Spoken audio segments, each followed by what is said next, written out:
We're about to go live, and we are live now. Okay, guys. Yeah, use our live voices, please. No more of the background. I won't say what I was about to. Welcome to another episode of Red Lion Live. It's where we, us three geeks, meet up every Friday night to talk about all the geekish shit that we can talk about. My name's Nick ED, and as always, I'm joined by my co-host. Let's go with you this time over there in the corner. I'm Mike. What have you been doing today, Mike? Not a lot today. I had a day off, but I made chicken wings, which was good. So I got to make blue cheese dip and stuff. And then I've just finished watching Army of Dead. That's why we're late, because nice. I had to wait for Vicky to finish work before watching it. And in very typical, we'll talk about that film later. In fairness, we said 8-ish. It's not quite 9 yet, so we're still in that time. Yeah, we're still within the hour.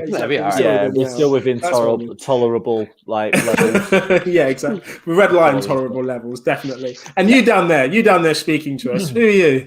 Yeah, I'm good, man. I did not get time to watch Army of the Dead, which I'm really upset about because I really fucking want to see it. What's your name?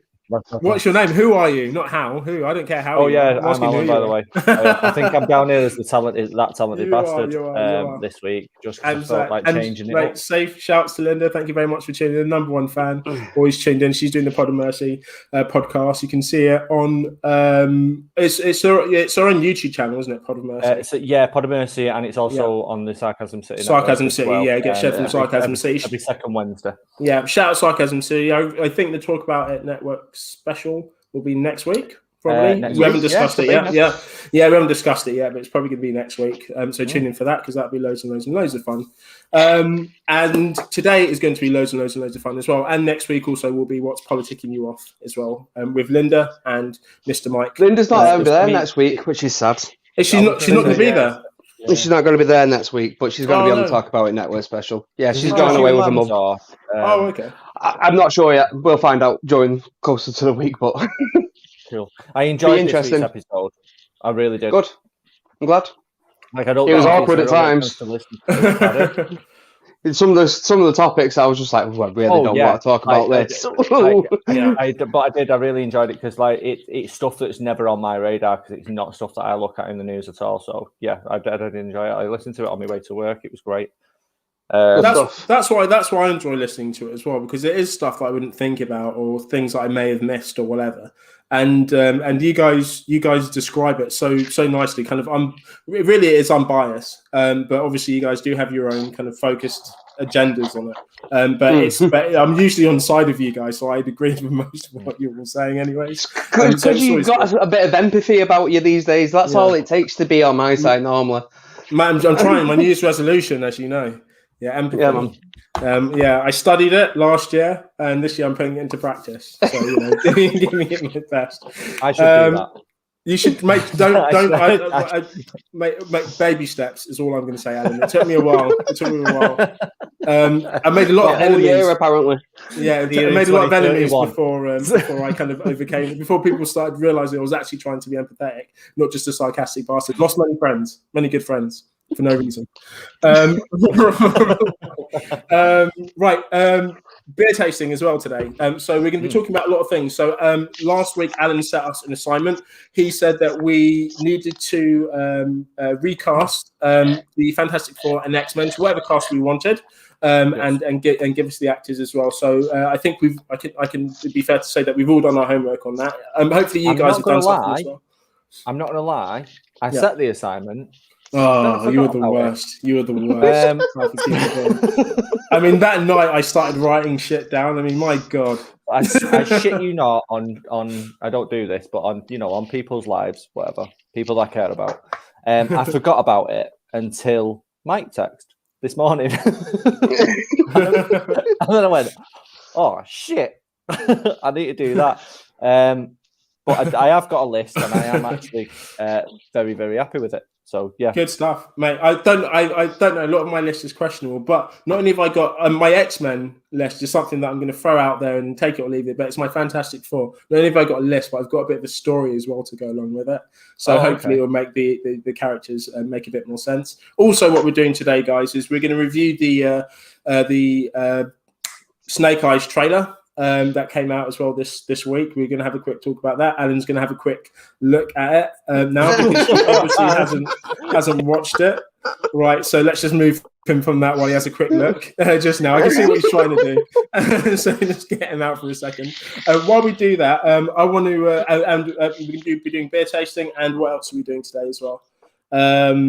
Loads of stuff. We can talk about Army of the Dead quickly while he's not here, because he's not watched it. And we're also going to do horror, guys. While we're talking about Army of Dead, assignment for you guys really quickly at home today. We are going to be talking about non-horror films. So you guys need to pick non-horror movies that you think would work well as horror films. So like twists as horror films. For example, there's a book out, Pride and Prejudice, but there's a book with Pride and Prejudice with zombies, basically. So that's the spin. It's just adding zombies to it. So you guys need to think of a film that's not horror based. Naturally, it could be a comedy, it could be a drama, it could be an animation, a cartoon, whatever. But what would work well? This type of film, but what type of film of this genre would work well as a horror? And it needs to be an actual film as well, like Homeward Bound, but they're getting hunted by the predator or something. I don't know. Right. And before we talk about that as well, I'm also going to doing some beer tasting today, and I'm really excited about this because I've got some quite fun beers today. Can I show you, Mike? Yeah, go on, man. Cool. I've got one called Rainbow Sherbet Sour by Grillo. I've not seen that one before. It was the colours that mesmerised me more than anything. 4.5 ABV. This one, they're all from Sainsbury's. I got these from. This one's the most expensive one. A can. It's £3.50 a can of this. So I was like, fucking hell, it's a bit much for a can, but it looks pretty, and it says Rainbow Sherbet Sour. So it sounded intriguing. So I needed to try it definitely. Well, as we learned from Al last week, all you need to do is buy beer off nice cans. Like he seemed to enjoy his last week. Yeah, absolutely. Speaking of which, shit, I almost forgot about him. Sorry, I'm sure he's watched the trailer. Well, I've got fucking things to say. What did you, mate? In fact, we'll talk about that in a minute. We'll get to it. Mike's going to give us a quick review, but Al, right now, really quickly, I'm trying the Rainbow Sherbet Sour one. Nice. I'm trying it now. Yeah, look at the color. Look at the color. This is what I expect. I'm intrigued by that one a lot. It's not layers of rainbow. It's sour. Like he's a cartoon. I wanted you to pour it and it'd be like a Willy Wonka like fucking. Oh, that is sour. Maybe it changes color during the course of time. I doubt it. I've just tasted color when it comes back up later. Yeah, definitely. Like just tasted the froth. It feels like there's like maybe 3 or 4 lemons squeezed in here. It is sour. It is really, really yummy. I quite like some sours though. Like some of them go too far, but it usually has to be a nice day to really enjoy it. If it's like this, I don't know if I'll be drinking it. Yeah, I'll have to drink it pretty quickly because warm, this will not taste nice. But now that it's a bit crisp and chilled, it's actually all right. It's making my mouth water drinking it. Just the froth itself tastes a bit overpowering, like from the sourness when it touches the tongue. But when you actually drink it all as a drink, it kind of works. It doesn't feel too overpowering. It's very sour. It has really nice. Yeah, it has really nice kind of fruity flavors to it. But it kind of makes your mouth water in the back of the throat now. Mm-hmm. Oh shit! It's good. It's a great one. I'm sticking with mine. What I said in the group chat straight away as soon as it was announced because I really like that idea. I really like the Care Bear one. I genuinely like that one. What did you say? We'll get to that in a bit. Oh right, sorry, we're not there yet. So we'll get to that in a bit. To fucking watch Snake Eyes. Yeah. Okay, Mike. When you said Snake Eyes, I was thinking, they've remade the Nicolas Cage film, and then I remembered the conversation from earlier in the week when I started playing the trailer and just obviously instantly wanted to punch myself in the face. But we'll get to it. It looks like sewer water. If I'd probably give it a second, it might. It looks like really shit kind of strawberry barley water or something, doesn't it? But it's really, it looks. But it's good. It's good. I'm going to give it. I don't think it's amazing. I'm going to give it a 6. Just because it's not like anything I've tasted before. It feels like someone's given me like maybe kind of a fruit beer and just put a bit of like squeeze a lemon in it or something. But it does work. I think it's very balanced. I think it's really bold, and it does taste like a sour. So in a beer, and I think it does work as it. So I think I'll give it a 6. In fact, I'll give it a 6.5. The more I talk about it, the more I kind of keep on talking it up. Yeah, talking it up. You can only lie into yourself, Nick. Mate, it's weird because the last time I did this review, the first time I did it, I started my scores were really stingy. But the more beer I drank, the kind of better my scores went, and I just couldn't work out why.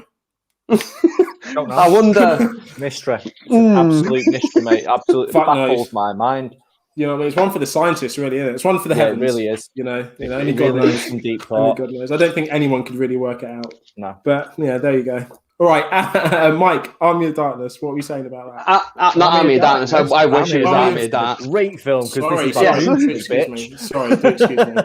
Sorry. Army of Dead. Right, so Zack Snyder's made another zombie film. So if you like the original, like Dawn of the Dead, no, not the original. If you liked his version of Dawn of the Dead, I can imagine a lot of people would have been quite excited for this. But quite early on, it becomes quite obvious it's not a horror film. Oh, no. It's a straight out-and-out action film, but just so happens to have zombies in it. Oh, no. Some of it, right, I've described it as, it feels like every cutscene from a really good zombie game, they'll put together into a film. Right, it suffers from the Zack Snyder effect of being about 45 minutes too long. But it's really pretty. But at times it's really, really, really stupidly pretty. But it feels like it's done a computer game proper, like a proper computer game crossover. Yeah. At the end, it drags a little bit, like the timing's a little bit all skewy at the end, I found, for the last 45 minutes, it was a little bit all over the place time-wise. But, like a Zack Snyder thing, if you've got nothing to do and you've got a couple of hours to watch, just to kill, watch it, you'll be quite highly entertained. But I've got issues with the whole film all the way through, but I'm trying not to just dump on shit just for negative reasons. I was entertained enough to watch that whole film. I've just dropped entertained enough, I was like, oh, I would watch the sequel. Yeah, definitely. Yeah, like off the back of that. I'm dumb as shit, so I'm probably gonna fucking love it, aren't I? It sounds like I really wanted it to be like a horror film. I really wanted it to be a Dawn of the Dead, but the way you described it kind of sounds right up my street, like a dumb fucking action film, but done really well in terms of like aesthetics, like looks really pretty, which Snyder does. I don't mind it dragging so much because a lot of his films do, but I still keep fucking watching them. So I'm okay with that, And the fact it's on Netflix, like you don't have to go out to watch it at the cinema. So I felt good that I didn't do that because I don't feel it needs the scope of that size screen for the payoff of any of it, because a lot of it feels quite cheap in scale of Snyder's stuff in the past, which has been very, very big budget. This feels like a very scaled down Snyder film. That's fair. Which it is, to be fair. Yeah. Like, he definitely hasn't got the budget he would have had with fucking Justice League on this film, has it? So that's fair. No, I watched the intro of it, but before I realised that I wasn't going to have enough time to watch it before the live, so I've decided to watch it later afterwards. But I watched the intro of it, and I watched maybe the first kind of like 20 minutes of it as well. And I thought, I'm going to get into this. I'm not going to have time. It's going to frustrate me. I'll leave it and just watch it all later. But the intro I really enjoyed. It was very tropey. I can name 3 films that it was like. It's very much like that. Even before the intro, even before the titles. Even the title reminded me of Zombieland. In fact, slow-mo zombie killing, with the music going over it. It reminded me of a Zombieland title. The scene with the 2 army guys in the beginning, no spoilers, but the 2 army guys in the beginning, guy falls over, the other guy helps him, American Werewolf, straight away. Yeah, we know the scene. Yeah, exactly the same thing. In fact, done the same way. So I was like, this is... I can already kind of tell what this is like. It's going to use a lot of different films to try and tell this story. I feel like the film thinks it's being original, But as soon as the introductions come, as soon as we're seeing, I feel like the story, by the way, in the beginning with the titles was amazingly done. In fact, that told a story in itself.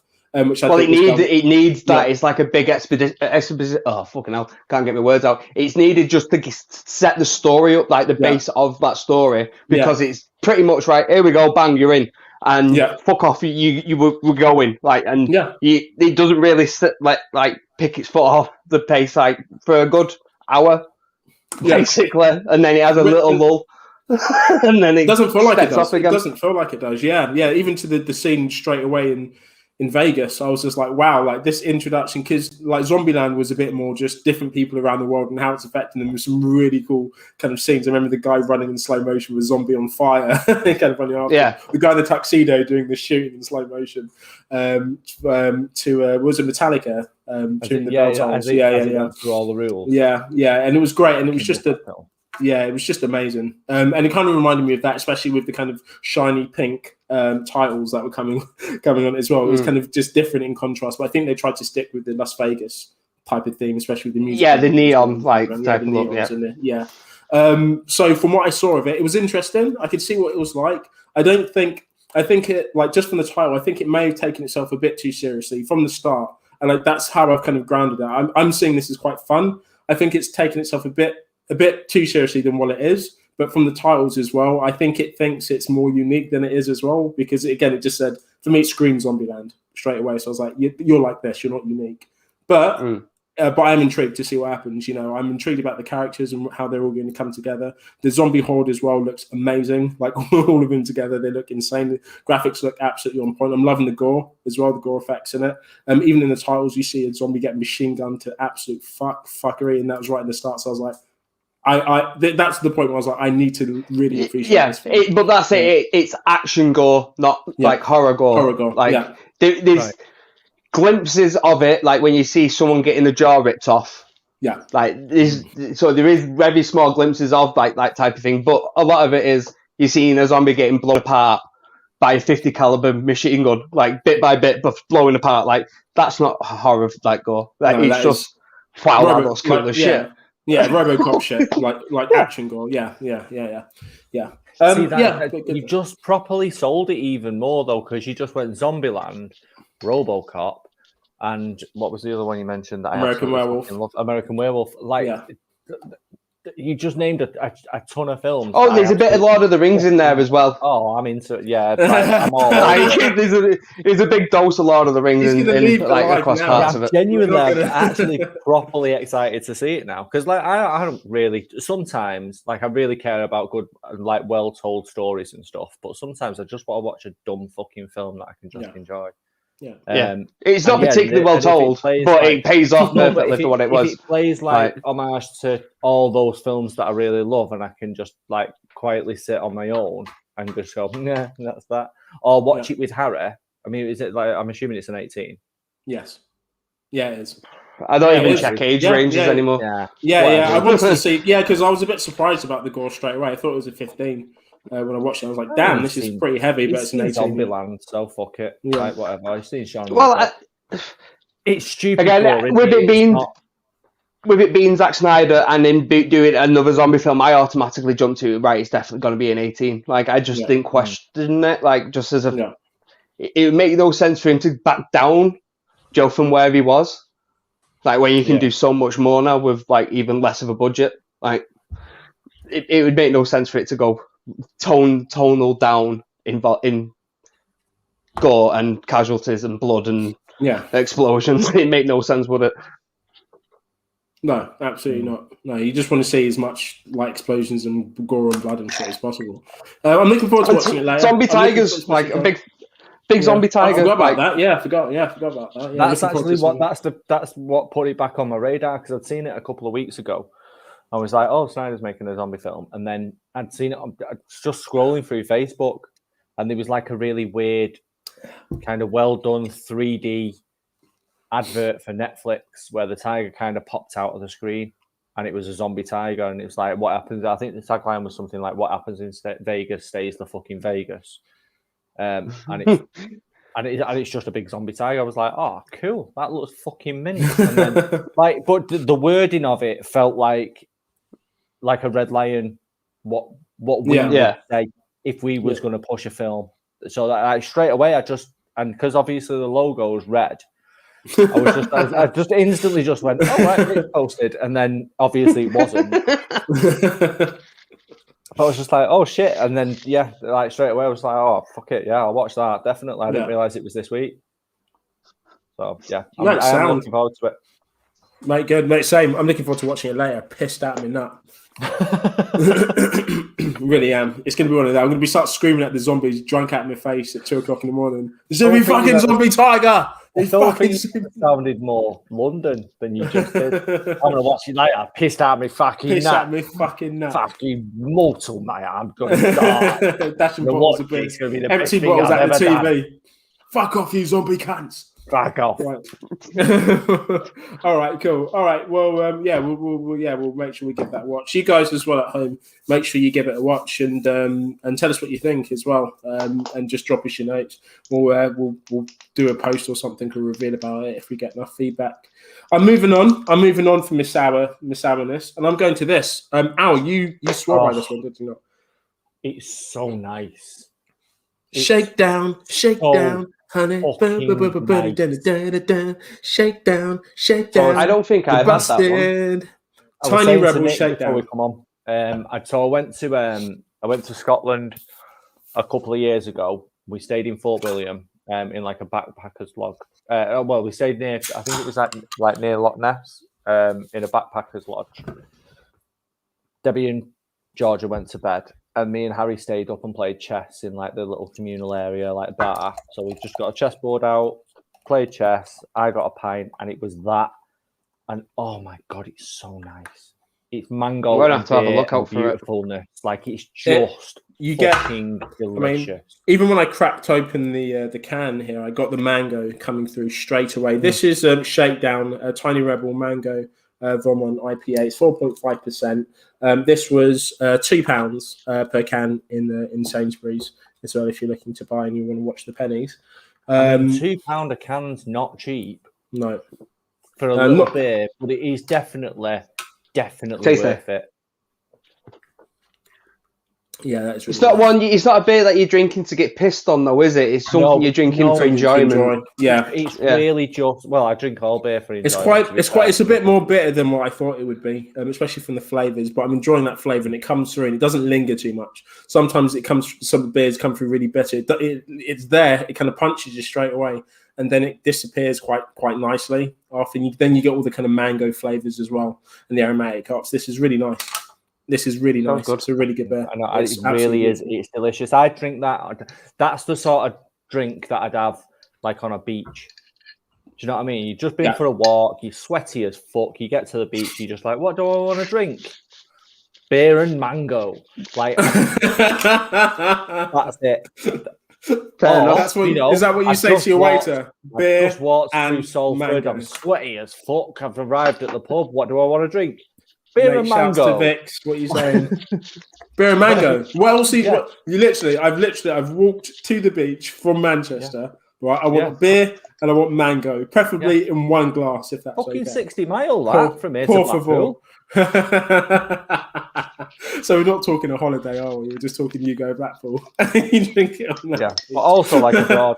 But it's a great beer for a really nice summer day, sat outside. It's just lovely. Yeah, and it's still really nice and cool as well. So I think this is a good one to drink chilled. I don't know what it tastes like. I think the rainbow sour that I had before was definitely one that you needed to drink cold. Definitely, or it tastes fucking minging. This is one that you could kind of almost let it get. It's going to be slightly chilled, but you could almost get it room temperature and it'll still be okay. So even if you were drinking it on the beach and it did get a bit warm, I think it's still enjoyable. You still got those flavors there to enjoy it. But nice and chilled is good. I'm going to give this one a 7. In fact, no, I'm going to give this one an 8. I'm going to boost it up because actually it's really nice, and I don't know. I was offended for a second by your 7. Yeah, no, because I realised I gave the other one a 6 and 7. I'm trying not to give it too high. No. I'm going to give this one an 8 because I think this is really. It's obviously not the best beer that I've ever tasted. I don't like it too bitter. It's quite bitter. But it's really nice. It is really nice, and I would have a couple of these as well on a hot summer's day, no doubt. So well done, Sainsbury's. £2. The Rebel Shakedown Mango 4.5%. Good stuff. What's next? Oh, what are you drinking, Mike? Hey! A big fuck off bottle of it. Yeah, man. £3 a bottle in Asda. That's white beer, isn't it? That's nice. So, mate, you drink it straight from the bottle as well. This isn't getting put into a glass. It's not getting ruined by a glass. It's going straight out of the bottle. It tastes good enough straight out of the bottle. Like it's just because the bottle's too big for any glass I've got. I didn't want to have to separate it. I just it's easier. You should get a Leffe glass. The Leffe glasses are pretty big, aren't they? You get the kind of long, thin Leffe. Oh yeah, it looks like but it's 750. Yeah. I think the biggest glass I've got is 500 ml. I'll let you boys pick my next beer if you want. So I've got a Brooklyn Lager. Brooklyn Lager is amazing, which I've not had, and then Life or Death, which is 6.5%. I've had both of them. I prefer the Brooklyn, but I do like both of them. Okay. Nick probably would have gone for the Brooklyn as well. He was saying how nice it was before. I would go for the Brooklyn as well. I love Brooklyn. Yeah. I've not tried the other one, but I would only say the Brooklyn just so you could enjoy this experience before you get too rat ass, and you can just enjoy drinking it. What are you thinking? What's it looking like? What's it smelling like? Describe it. I mean, it looks lovely. It's really nice. Like, it's really amber. It's really clear. I hope you just appreciate the head on that as well. That is pretty nice, mate. That is beautiful. Well done.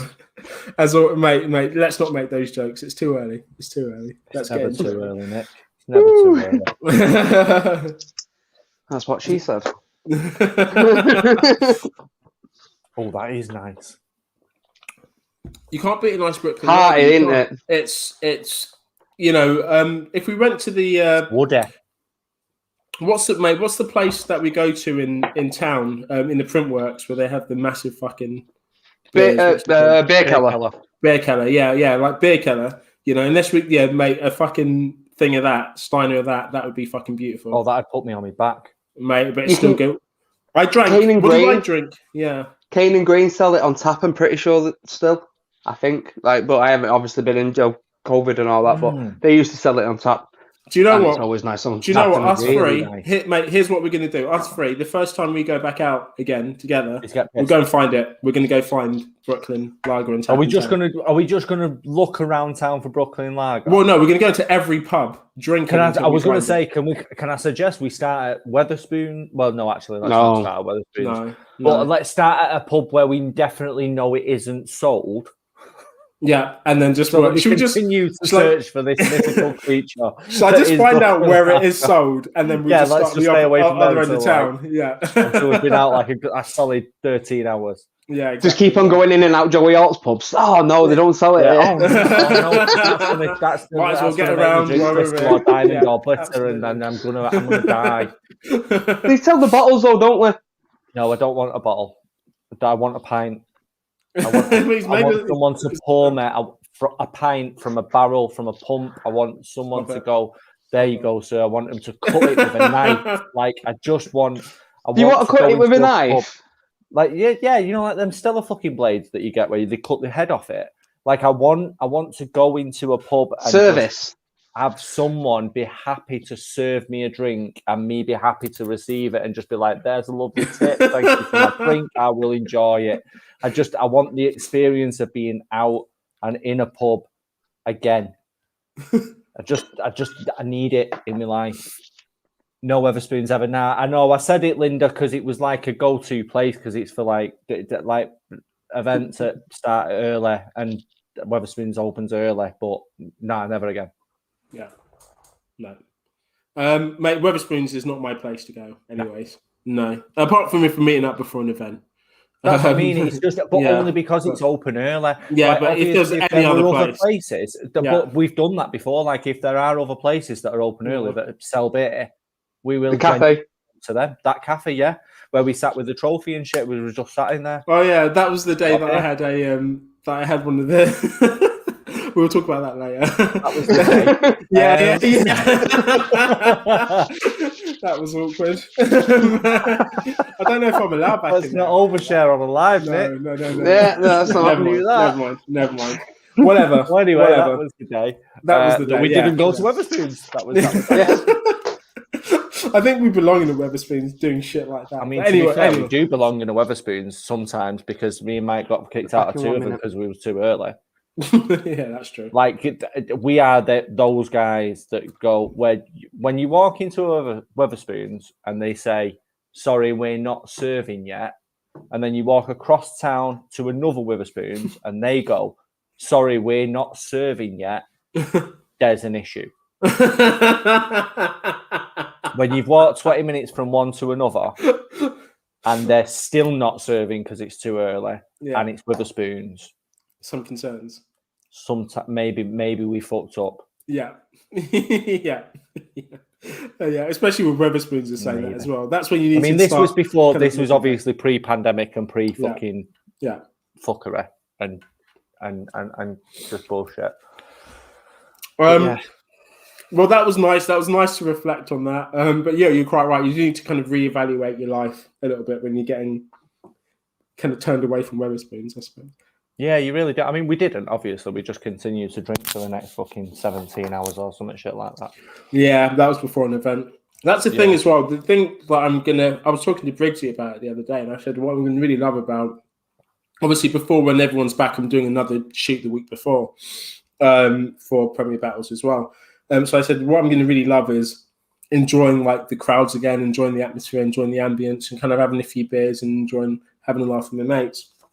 And he said, you're working. It's business as usual. And I was like, oh, yeah, I remember why I'm not too excited about everyone coming back again. But it's not business as usual, is it? Because business as usual for you filming at the moment has just been you filming with not an awful lot of people there. Like literally the bare minimum of people there, like no crowd, no reaction, none of your mates there. Or not like, obviously your mates, but they're all working as well. Like not us dickheads just getting pissed in the background. Yeah. Whereas obviously when we go back to proper life, that will be it again. Yeah. Sorry, you were reading that. Linda was just saying, I was going to say, event times don't count, Linda. This is a good motto. This is a really, really good mantra to live by. I think most of the people that are watching this probably know what we're talking about when it comes to events. But we film different music events and battle rap events for Premier Battles, and what I film, these guys turn up and drink and say they're working. Yeah, exactly. I think I'm counted as part of the entertainment. That is true. I just get pissed and laugh at people calling each other a cunt and a nonce. Like, I mean, these guys, like literally they're given backstage VIP passes and what have you, and fucking all round access and stuff because they're counted as staff, and they're like, right, Nick, we're gonna go get pissed, and we'll see you after. I'm going to go fucking work. I check in every 45 minutes if you need a beer. Make sure. It's one of them where they go, who do you need? Who do you need on the stage? Oh, that guy. That guy, you there? You need on the stage. Done my work for the day. But there's actually someone doing that. But do you know what? That's generally, that is more importantly what I miss. It's not even the fact that, like, you got, like, for me, it's more than enough. Like Mike says, he's always topping up with the bill, or you are as well. But it's just seeing you guys while I'm filming. You can make a stupid face, or there'll be a comment there or something, or just like a quick, hello, or I'll go outside and Mike will have a cheeky smoke for me while I run in and have a cover. That's the shit I miss. That stuff, you know what I mean? Yeah. And this is the stuff that's not happening anymore. Just see my guys, because it makes me feel like I'm not working. Makes me feel like it's not just a production. But it doesn't feel like that anyway, so I love doing this stuff. But this is what I can't wait for, like when crowds come back through again. It's going to be fucking amazing. It's going to be such a lot. I've not forgot as well that I owe you 2 cocktails, Nick, and Mike, I owe you 1 cocktail. Wait, can we claim that? Can we claim that straight away in June? It's in there. It's the first night out, mate. First night out. That's what you're getting. Like, yes. Pay his debts off. I will pay my debts. I ain't out on you shit. Good times. Okay, fantastic. All right. Okay, so should we get on to the first assignment that you set us out? Yeah, and you said fantastic, and that could have been such a good segue. Where's he gone? He's fucked off. Oh no, he's back. Oh, sorry, I slammed my fist on the table. because you missed the segue. And it You slammed it down that much, you broke the internet. I literally Hulk smashed the estate, put the internet up for a second. Yeah, no, it was such a good segue. Mate, you just said Hulk smash. You could have saved me. No, What's I know. wrong with you? Yeah. Oh, mate, we're missing. Mate, these beers are fucking us up. Right. Can we start with X-Men first, because that's the one I want to get out of the way. Okay. That's me personally. I don't know if anyone has any. That's the one I want to get out of the way. Does not. Fantastic Four was the one I was struggling with because I don't care about it as a franchise. I fucking hate you. So, yeah. You'll also this is going to be fun, though. For me, the next public event. Thanks, Linda. I'm looking forward to that. I'm going to film it. So does that mean I get like a really big hug, Linda? That's what I think Linda's going to give me as well. Linda says she's going to punch me, but I think she's just going to bring it in for a hug. Or I'm just going to start coughing like mad and she's not going to go anywhere near me. Either way. Nah, she definitely will still punch you. She'll have to catch me first, mate. I've been running a lot, Linda. Right. What are we going to do? Are we going to start with... Do X-Men. Yeah, let's go for it. So are we going down character by character and around the table? Yeah. Essentially. Yeah. Right. Let's do that. Cool. Right, go on then. I'll let you start. Go on, Nick. Pick a character. I'm going to go with...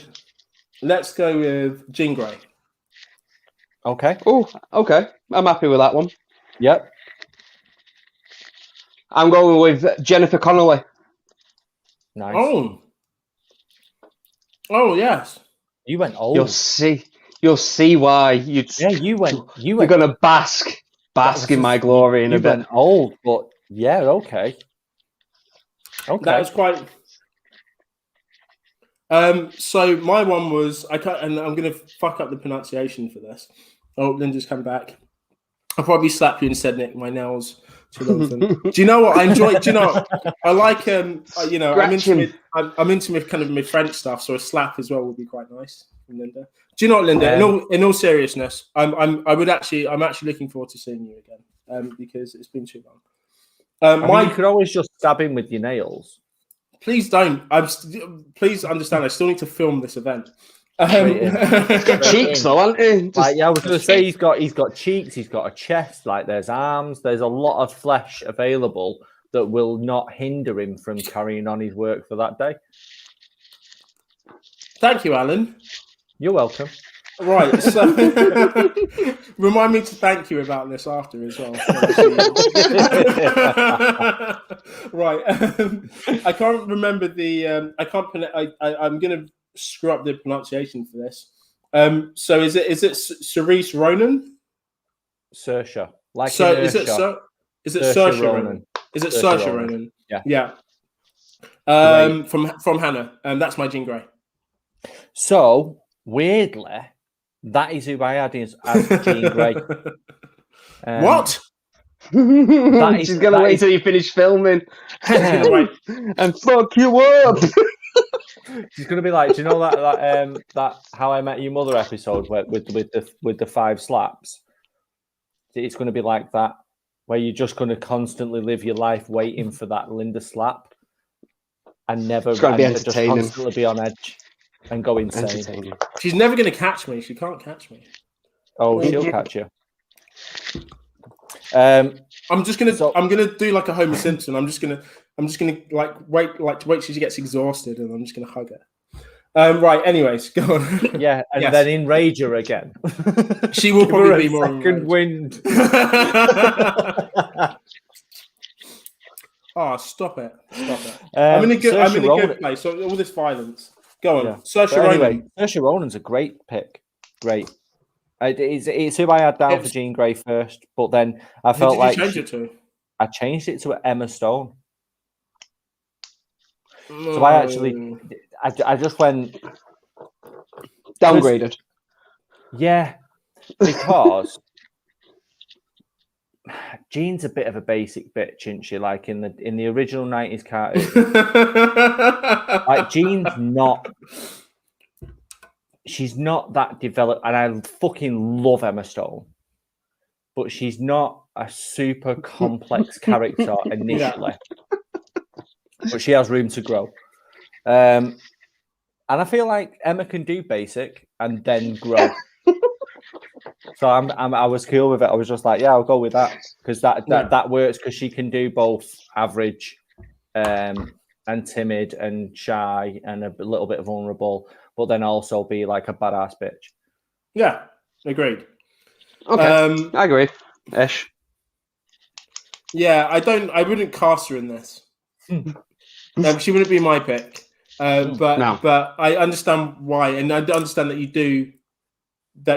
You're quite big. You're quite a fan of Emma Stone as well, aren't you? Really love her. Yeah. Like just, yeah. Okay. So, someone else pick the next one. Okay, I'll go. Cyclops. Come on, I like mine for this. Just because he's not a whiny little bitch like the other ones, like he looks a little bit psychotic. Cillian Murphy. Oh, okay. Come on, Cillian Murphy is Cyclops. I like that as a pick for pretty much anyone, but it's not Cyclops as a character. I don't feel like he would. I can't see him as Cyclops. He'd be a bit weird as Cyclops. You don't see half his face anyway. I just need someone who's tapped. That's all I need. Maybe someone who can play. I think he could pull it off. Oh, he can definitely pull off tapped. Yeah, absolutely. That's it's literally that. This is a grizzled veteran X-Men. Like obviously from the ages, what I'm picking, obviously. So he's going to have seen a lot of shit, and he's not going to be Joe that clean cut, mamby pamby. Like he's not going to. He's not going to. He's just going to be a little bit psychotic in mine. He's just going to be willing to kill people just at the drop of a hat, which I rate. And I think we're leaning into my story as well, but Fantastic Four, because I've kind of gone for a bit more of a darker path, but we'll get into that later. My Cyclops, I went for Thomas Brody Sangler, whatever his name, from Love Actually and Maze Runner. I think he's very him and Saoirse Ronan together, I think could be so amazing. Like together is for the love story with the Jean Grey and Cyclops. I think he's quite clean cut, and I think he can portray leadership quite well. And obviously, everyone's favorite is Wolverine, but Cyclops is definitely the leader. He governs and he captains the X-Men. Yeah. And I think more than just being like almost a Captain America of the X-Men, I think he'd be quite relatable. I think he'd be quite chilled. I think he'll just want to be everyone's friend rather than regimented. And he'll have that kind of cheeky suaveness as well that could do it. But also that emotional love story between him and Jean as well, that could really work. I think he could pull that off quite well because he's a bit soppy as well, isn't he? So I think so he was my Cyclops. I mean, you said soppy, I'd have said wet. So Cyclops was the one that I struggled the most with because he's the one that I liked the least. Yeah, in the 90s character, in the 90s cartoon, so. I got to Wolverine super quick. I've had Wolverine for years. You don't. So I literally went, who is the opposite of my Wolverine? Because that's what Cyclops needs to be. Who is the most vanilla little bastard possible? It's Liam Hemsworth. Oh, Jesus Christ. I don't even want to get him paid. Like, I don't even want him to be in any films, but I was just like, I really don't care about the character. I really don't care about this person. So that's Liam Hemsworth. Yeah, he's just as Cyclops. Yeah, because I don't care. Like in my film, Cyclops is dead in the first 5 minutes anyway. Like I don't care. Mate, you're X-Men 3ing him. Fucking hell. That's what brings us all back together. They've gone their separate ways. Nah. Cyclops died. I don't like I don't like what they did with Cyclops, but I think there's room there. I think there's I think he could be a badass. I was gonna look at any like kind of a martial artist character for my Cyclops, just to kind of give him a bit more of an edge, because I think that superpower is fucking badass, man. It is cool, and obviously what Mike's done with it, he's made it darker. so he's just slicing through people, which is fun. But like making him a bit cooler as well. This is why I gave him to Tom, because I was like, actually, he could make it quite a likable character instead of just being the leader, just kind of like chilled out, like he was in like Maze Runner or whatever. Just kind of chilled out and fucking, just like happy to govern these guys instead of being like an authoritative figure, but just like in love with this person, just trying to do his everyday job, which is getting through. But when it comes to it, he just fucking takes people out. Maybe not a major scene, but I was kind of more of a pairing, people. So I thought him and Saoirse Ronan, I thought actually on screen they would be very convincing, Jean and Cyclops. I mean, you said a lot of words there, and what I heard was wet. Pretty much, yeah. I'm going to stop describing Cyclops. I'm just describing my cast as an ensemble. I'm thinking of these guys all together and how they would all work nicely together. You want to kill Cyclops off in the first 5 minutes. Yeah, and I mean, I think Liam Hemsworth will work really well with Emma Stone for 5 minutes. Yeah. And I'm fine with it. Like opening credits, boy's dead. Right, so it's my turn then. Incredible. So I went. Let's go with Jubilee. Oh, I see how many of us got the same one. Same person. It's got to be Daphne Keane, hasn't it? Oh, see, I went different. X-23. Daphne Keane, incredible actress. Kind of similar aesthetically looking as Jubilee, and just obviously young because she is younger than all the other X-Men. I think she's only about 16. Can play really brutal and really vulnerable quite easily. That's not. Yeah, that wasn't my Jubilee. I was just like, why did I go with her? But I just remembered. Yeah, I went with Ciara Bravo.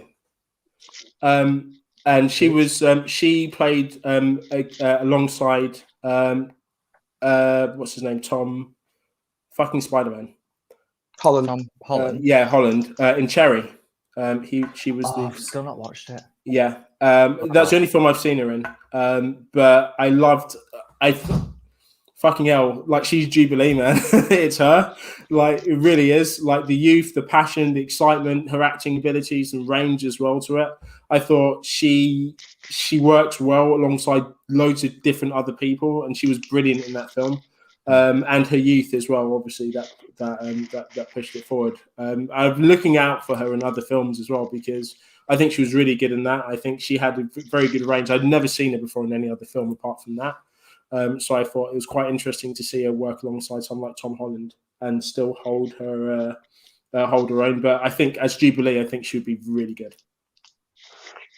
Okay, I've gone for Kelly Marie Tran because it is this slightly older version of X-Men, like I've been saying.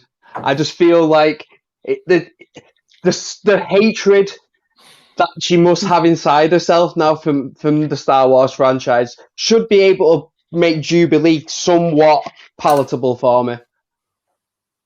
I want Jubilee to be tortured. Like, straight up in mine. Mine's nearly a horror film, basically. I mean, that is Kelly Marie Tran, isn't it? Because literally, like, Star Wars... For those of you that know, Kelly Marie Tran played Rose in the last two remake Star Wars films. So the Force Awakens and the other one. It really wasn't the Force Awakens. It wasn't. No, it wasn't. No, was that the first Jedi one? And the Rise of Skywalker. That's the one. That's the one. To be honest, I've written all of them off. I've written all of them off.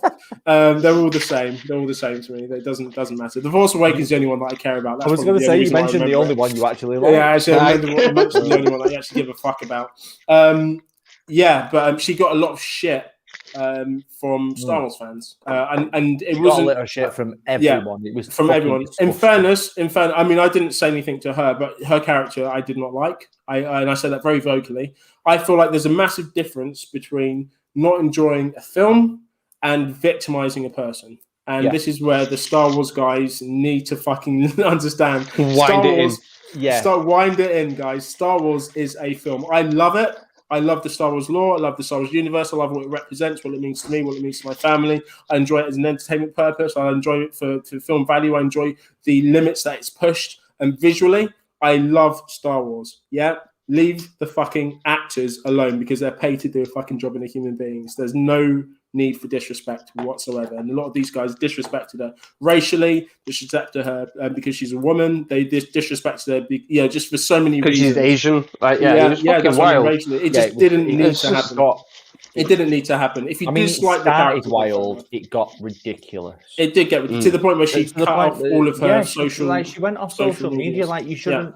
It should never get to a point where a person feels like they can't be in the public eye anymore because they're being abused that much. Like that is absolutely fucking disgusting. Like I didn't have a massive problem with the character. It wasn't anything that I wanted to, but that had nothing to do with her and everything to do with the writing. And I think that's what some people, really fucking dumb people, that go on social media and feel like they need to say these things to the individuals that have just done a job. Yeah, they've done what they've been. At the end of the day, the director had to go, I'm happy with this take. At the end of the day, an editor had to go, I'm happy with this cut. And then the producer would have to say, I'm happy with all of this put together. There's so many bodies, and these are the main heads, and there's bodies of people underneath these guys in the main production. So we've got hundreds of people that would have to approve her work before it got put out. It's not her fault. It's their fault. If they're happy with this shit and it's not good enough, they're the ones to blame. But it's a matter of opinion as well. Some people like Rose. I did not. I put my hands up and say I didn't. I did not like the character. I didn't like the character. I didn't like her writing. I didn't like what she stood for. I thought her sister, who died in the first 5 minutes of the film, was more entertaining, more interesting. I want to know more about her than I did about Rose's character by far. I loved it. I liked her. I didn't like her interactions with other characters. That's the issue that I had. Her as a character was fine. Her interactions and relationships felt really forced. That was the problem. I don't think she betrayed her character convincingly. I don't think she, But anyways, it was to do the right. It's not her. Again, it's not her as an actor. It's her writing. It's the writing and obviously the issues. I have a lot of issues with that film in general. Don't even get me started. Right. So she was just, in fairness, she was probably one of the least, kind of one of the least issues, the biggest issues that I had a problem with. But the film itself was the biggest issue. The film, I left that cinema and I was pissed. I was so angry and you guys know, before I watched any reviews, before I heard anyone else's opinion on this, before anything else, I walked out of that cinema and I said, that was shit. I was like, that was fucking. I hated that. That's film. The most pissed off I've ever seen you. I was not impressed with that film at all. And the more I think about it, it's pretty funny though. It is hilarious. It's not as funny as his reaction to the before Endgame. That was funnier. Was it Endgame or Infinity War? Infinity War was pretty. No, it was Endgame. Was it Endgame? We're not talking about that anyway. I mean, no, but that was a level of angry Nick that was actually more entertaining than Star Wars angry Nick. Not many angry Nicks. There's not many angry Nicks. But there aren't many angry. I've not seen Nick angry like a lot of times, but yeah, that a couple really stick out, and they've been fucking fun. The receiving end of them. Right. Should we move on to the next one? Is it my pick? I'm going to go with. This would be interesting, actually. Let's go with Gambit. Oh, okay. I'm all right with mine. Mine's outside the box, but I'm all right with mine. Okay, shall I go first? Yeah, you can do. My Gambit is Bill Skarsgård. Oh. I like it. Me too. Gambit. And I knew you guys were going to say. I knew you guys weren't going to pick him, but I knew you guys were going to say, "Oh, actually," because I like that. Because basically how I saw this, and this is going to sound really weird, but how I saw this even before I saw it as a film was the production picture, was the poster. Doing this, and I wanted these guys together. So obviously Storm Wolverine would be alone, but I wanted Cyclops and Jean together. I wanted Gambit and Rogue together, and I wanted to see, what characters would look good and how they would look good. And I thought the exposition on Gambit would be him holding a flame, looking kind of dark, so kind of half illuminated by his card. but you know, and then half kind of shrouded in darkness. And I feel like Bill Skarsgård, his eyes, his characters, his mannerisms in itself, it's quite gritty, it's quite unnerving at the same time. But if he had a power as well, I think this could emphasize it. And I think he could really do Gambit justice. So yeah, he was mine. And I'll definitely go down the kind of more kind of sinister, dark route of Gambit as well. Definitely a hero, but you know, he's got a lot of questionable attributes. But yeah, he's mine. Alan, do you want me to go or do you want to go? Your call. Okay, I'll go. I'm going to go with Lakeith Stanfield. When I thought of it at first, I was like, I need someone who can play cool, calm. Who is that? Lakeith Stanfield, the Get Out, Us, Judas and the Black Messiah. He's been in fucking shitloads. Like you will definitely know him just if you Google his name. Lakeith. Oh yeah. One word. Yeah, right. yeah. So I slightly younger because, like you, he's a closer age to Rogue in my story as well. I need someone who can play smooth, someone who can pull off that the southern states like the southern states, like is it Louisiana where he's from originally? Gambit. Gambit's from Louisiana. I thought you were still talking about the actor. I was like, I don't fucking know, mate. So I want someone what I can see in that environment, Joe, working, hustling, and it seems just incredibly smooth. Like I can imagine him playing cards and beating people by just being not cheating, but by misdirecting people, luring people into a false sense of security. Like be able to bluff, like just knowing the streets. I feel like he's not someone most people would have thought of, genuinely. But I feel like if you see his work, you'd understand why I've picked him for that role. Because I don't want this real big flashy Gambit, which I do love. But in this version, I want someone who can work in the shadows more and be a little bit coercive and just be a great actor as well. I need someone who's got a strong acting character. And I feel like he does that work very well. Great character actor. Nice. I think it'd be really good. I've just seen Lakeith Stanfield on my phone just now. Really interesting for a Gambit as well. To make a black character. But obviously it's about the characters, about the mannerisms and what they bring out, and I think that'd be quite really interesting to see. And I think actually you're probably right. It could be quite good. It could be quite good for his kind of work ethic and what he does as well. I was really going for the kind of more dark and sinister when I thought of Gambit. Yeah, I understand your casting just as much as I understand my casting. Yeah, absolutely. It's like I can understand why you would have picked Skarsgård. I understand it because I understand why I would have picked Skarsgård. Yeah. No. Yeah, no. I completely respect your pick as well, and I think it's really good. I think it kind of breaks a lot of the boundaries of who and how we see a lot of these characters as well, which is refreshing, to be honest. I need to watch more of his films because his name didn't pop out at me straight away, to be honest. But I do remember him in Get Out, so I do need to kind of watch a few more things and so I can get a bit more of a take. But I'm sure it's a good pick. We can't argue with a lot of Mike's picks, especially when it comes to superhero stuff. Al, what are you saying?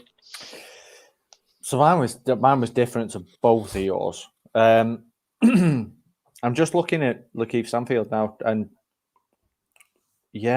so I don't know why I didn't recognize the name, but he was fucking great in Knives Out. Yeah. Like, I've just realised that's who it was. And he was fucking brilliant. Like, really, really good. So, yeah, love that. I went with Timothée Chalamet. Oh, good choice. Rate it. So I like that one. Equally, I went young with Gambit because my rogue's young. I think he's like 24, 25. Roughly the same age as my rogue. And I was just like, yeah. Like, he's got facial structure. He'd look great in a cowl. He plays quiet and charming and kind of mysterious, really fucking well. He's not like massively built, which Gambit doesn't need to be. He looks quite lithe and like athletic, and so I just went like I got to that quite quickly. To be fair, I was just like, but it just makes perfect sense to me for the extent that I'm making. I think he'd be good. I don't think he's a. Again, it goes for that same thing. Kind of Bill Skarsgård. He's kind of got the youth. Aspect to it as well. But he's been in a lot of kind of dark and sinister films.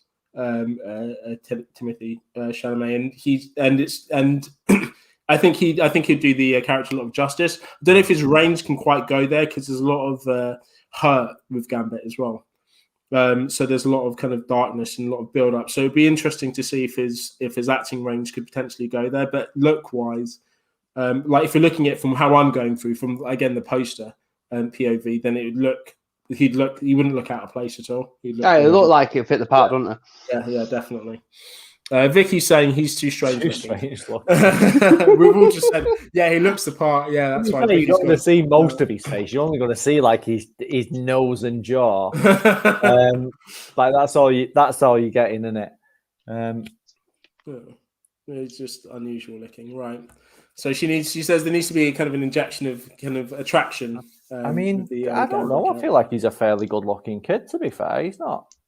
I don't feel like he's unattractive. It's not a munter, is it? Nah, is he fuck? Right. So, what's next? Who's next? You. Me. Okay. I'm gonna go for a slightly harder one than I thought I was going to pick. I'm gonna go for Professor X. Oh, okay. I genuinely struggled with this one. I literally so I had Nick Cage crossed out because I couldn't even for jokes. Like Kurt Russell. I crossed it out and then I put Brian Cox, but then I crossed that out because I wanted to use him for something else.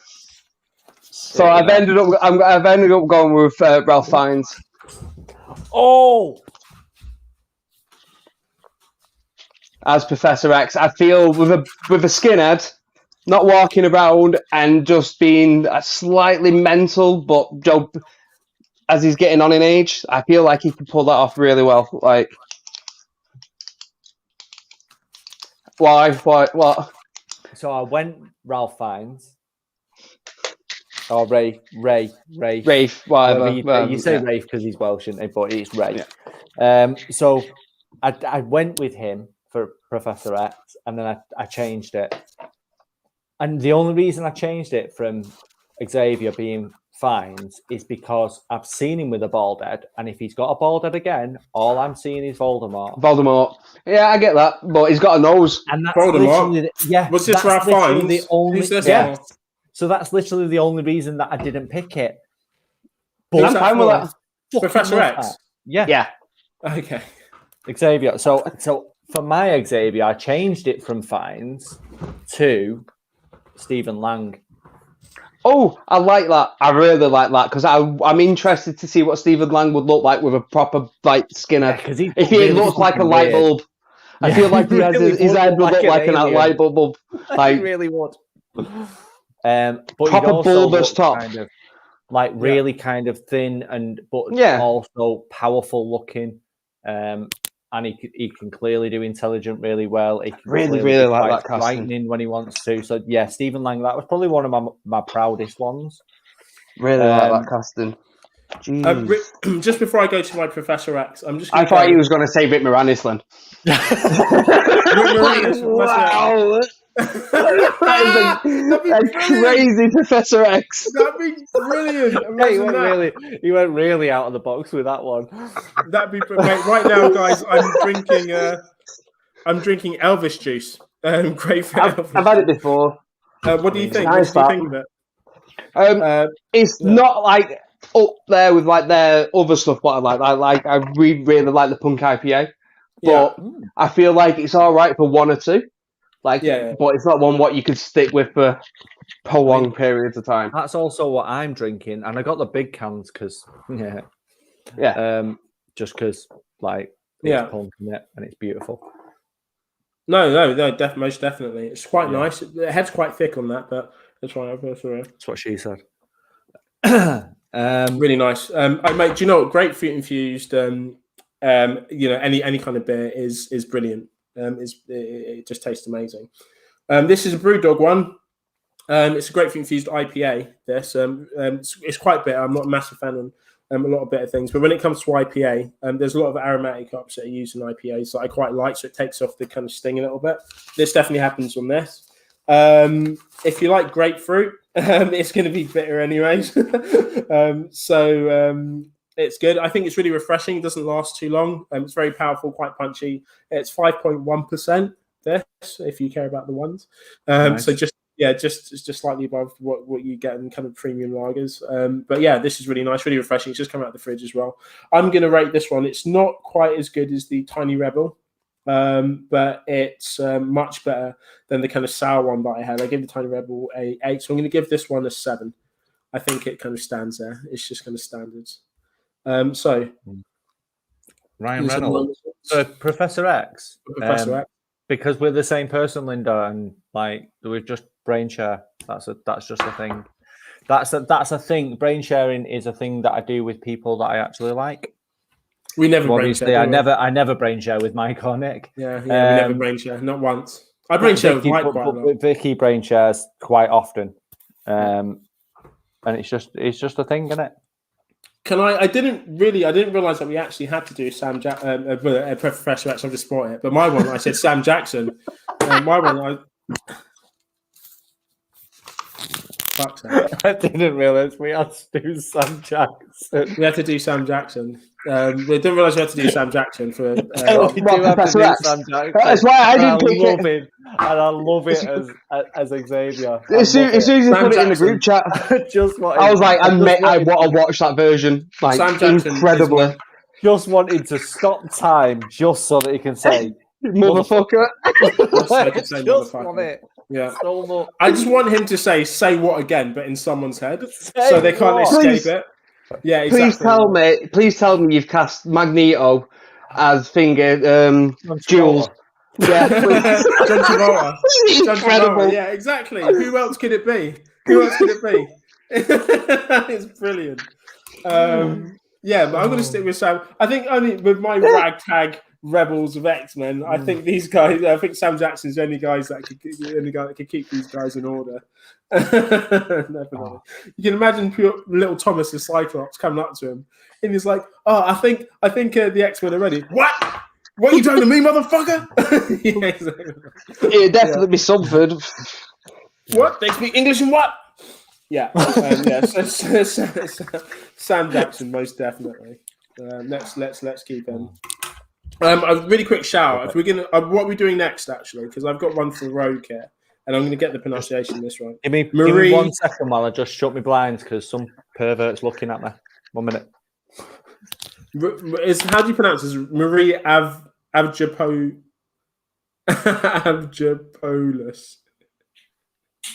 I don't know, because from what you said there, it could literally be anyone. Marie, this person. There we go. What? You're casting someone you don't know. No, it's not for me. It's not for me. This is Marie Avgeropoulos. Yeah, for Rogue. She was in. You just looked at a picture and saw. You just looked at a picture, didn't you, and just saw pretty people. No. This isn't for me. This isn't for me. This is a shout out. Avgeropoulos. Avgeropoulos. So she was in. Show me the picture again. She was in what? Percy Jackson.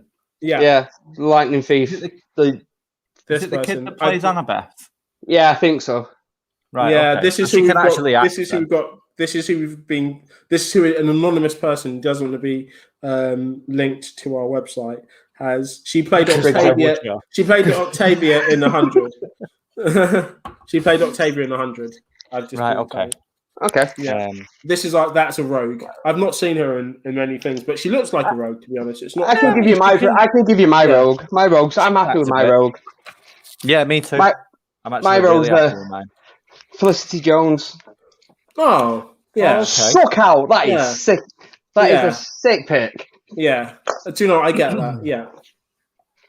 It's just it feels like natural casting. Just like in my head when I vision it, I can just see it perfectly. Like yeah, I mean, yeah, weirdly, Felicity I've Jones. not seen her in a film for a minute. Like, but yeah, I'm okay with it. She was actually trolling you. Martin Sheen's a good shout. I did look at it before, but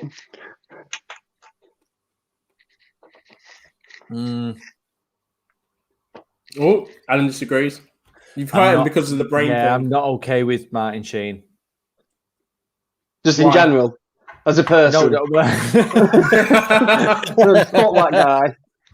Just no. That's not my Professor X. Nah, I'm not. Not my ex. Not my ex. No. Yeah. Why? No. I don't know. Just no, but no. Like really quite vehemently no. Really quite violently no. But and I can't explain it. Okay. Right. I was just going, he's old. So Linda's just been a dick. Yeah. Just being a dick in the comments. I appreciate it. I don't mind. Yeah, I'm okay with it. So are we going rogue? Mm-hmm. Is that what we're going with? Yeah, right, rogue. Let's go rogue. So my rogue is Haley Steinfeld. Ooh. So she's roughly the same age as Timothée Chalamet. I think there's about a year between them. She can act like fuck. Linda. Right. She can really act. She's again quite vulnerable, but also can clearly just kick the fuck out of people. Like that would be convincing to me. Yeah. If she was like, "Oh, I'm really sad I can't touch people, but also I'm going to break your face," like I'm cool with it. So yeah, it just made. Oh, I can't touch you. I'm so sad, but I'm going to snap your face all over you. I'm going to because I drained someone's powers until they died, and that's why I can fly and I'm so strong. Which is such a fucking disservice to the Anna Paquin character that was in the original 3 piece of shit films. Whoa. But that's not like all 3 of them are pieces of shit. Well, they are. Well, no, that character within Mike's all reaction. those. Whoa! X2 is actually a great fucking film. Yeah, but her character is just a fucking piece of shit throughout. Okay, yeah, but I would argue that's probably because of her acting as well, and also just yeah, not the greatest at that time. Yeah, at that point, and not the greatest at all. Now. Yeah.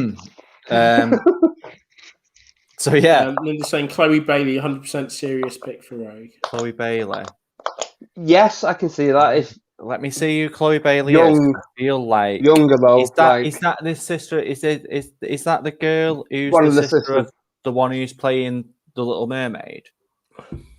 Right, so I can't remember which one's which. One went Disney and one went the other way. I always get which one's which. I think I actually looked at her for Jubilee. Oh, I would have liked that as Jubilee as well. Yeah, I looked at her for Jubilee, but I've not seen her in an awful lot of stuff. She was only on my radar because of like the fucking silhouette challenge or whatever it was on Talk about that Linda had mentioned on the Talk About It Network special. And then because her sister's is going to be Ariel. So I couldn't legitimately say I want this person to be Jubilee because I actually haven't seen her act in anything. Yeah. So I couldn't Makes stand sense. behind it. Do you know what I mean?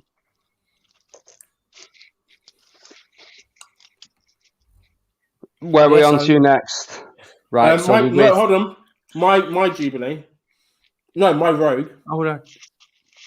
Oh yeah, did we not do yours? Sorry. No, he had the thingy one, didn't he? Yeah, sorry, yours was a shout out on it. Sorry, bro. My Rogue, you guys are going to fucking hate this, but she needs a second chance or a third chance.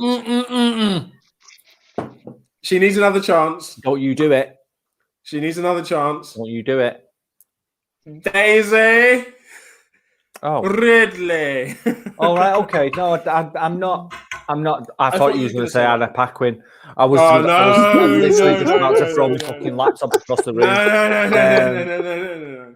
Right, so Daisy Ridley. Daisy Ridley. God, I love her so much. She's so do you know why? Beautiful. Do you know why? Because do you know that the times that I really like Rey are the times where she's just looking quite menacing, where she's looking like she's about to kick ass. To the in the last Star Wars where she's about to chop the fucking TIE fighter in half and she's doing the stance. To the point where she's just fucking standing shit in the fucking Force Awakens. Just the times where I really like her is the right times where she's really concentrating, where she doesn't try to kind of force this acting. And I think it flows through Daisy Ridley quite naturally. And I think she has so much potential, but I think it's spoiled when she overthinks it and she becomes quite wooden. And she comes, I think she's quite a natural actor. And I think something like Rogue's character can get her to do this. Rogue is she's very outspoken, yes, but she is also someone that just asserts her power, hovering there in the background, getting in there, in and out, getting things done, kind of these kind of quick in and outs, one done, fucking farmyard sayings, from back home or whatever. And I think especially with Bill Skarsgård as Gambit, like I said, I had this as a poster, having those two on a poster kind of illuminated in darkness and light, one coming from her gloves, another one coming from his cards, I think looks fucking amazing. It would look superb. And I think with this cast as well, she would fit in quite well. I don't think she'll be alien to this cast. So there was a few people that I thought of, but my first pick was going to be Millie Bobby Brown.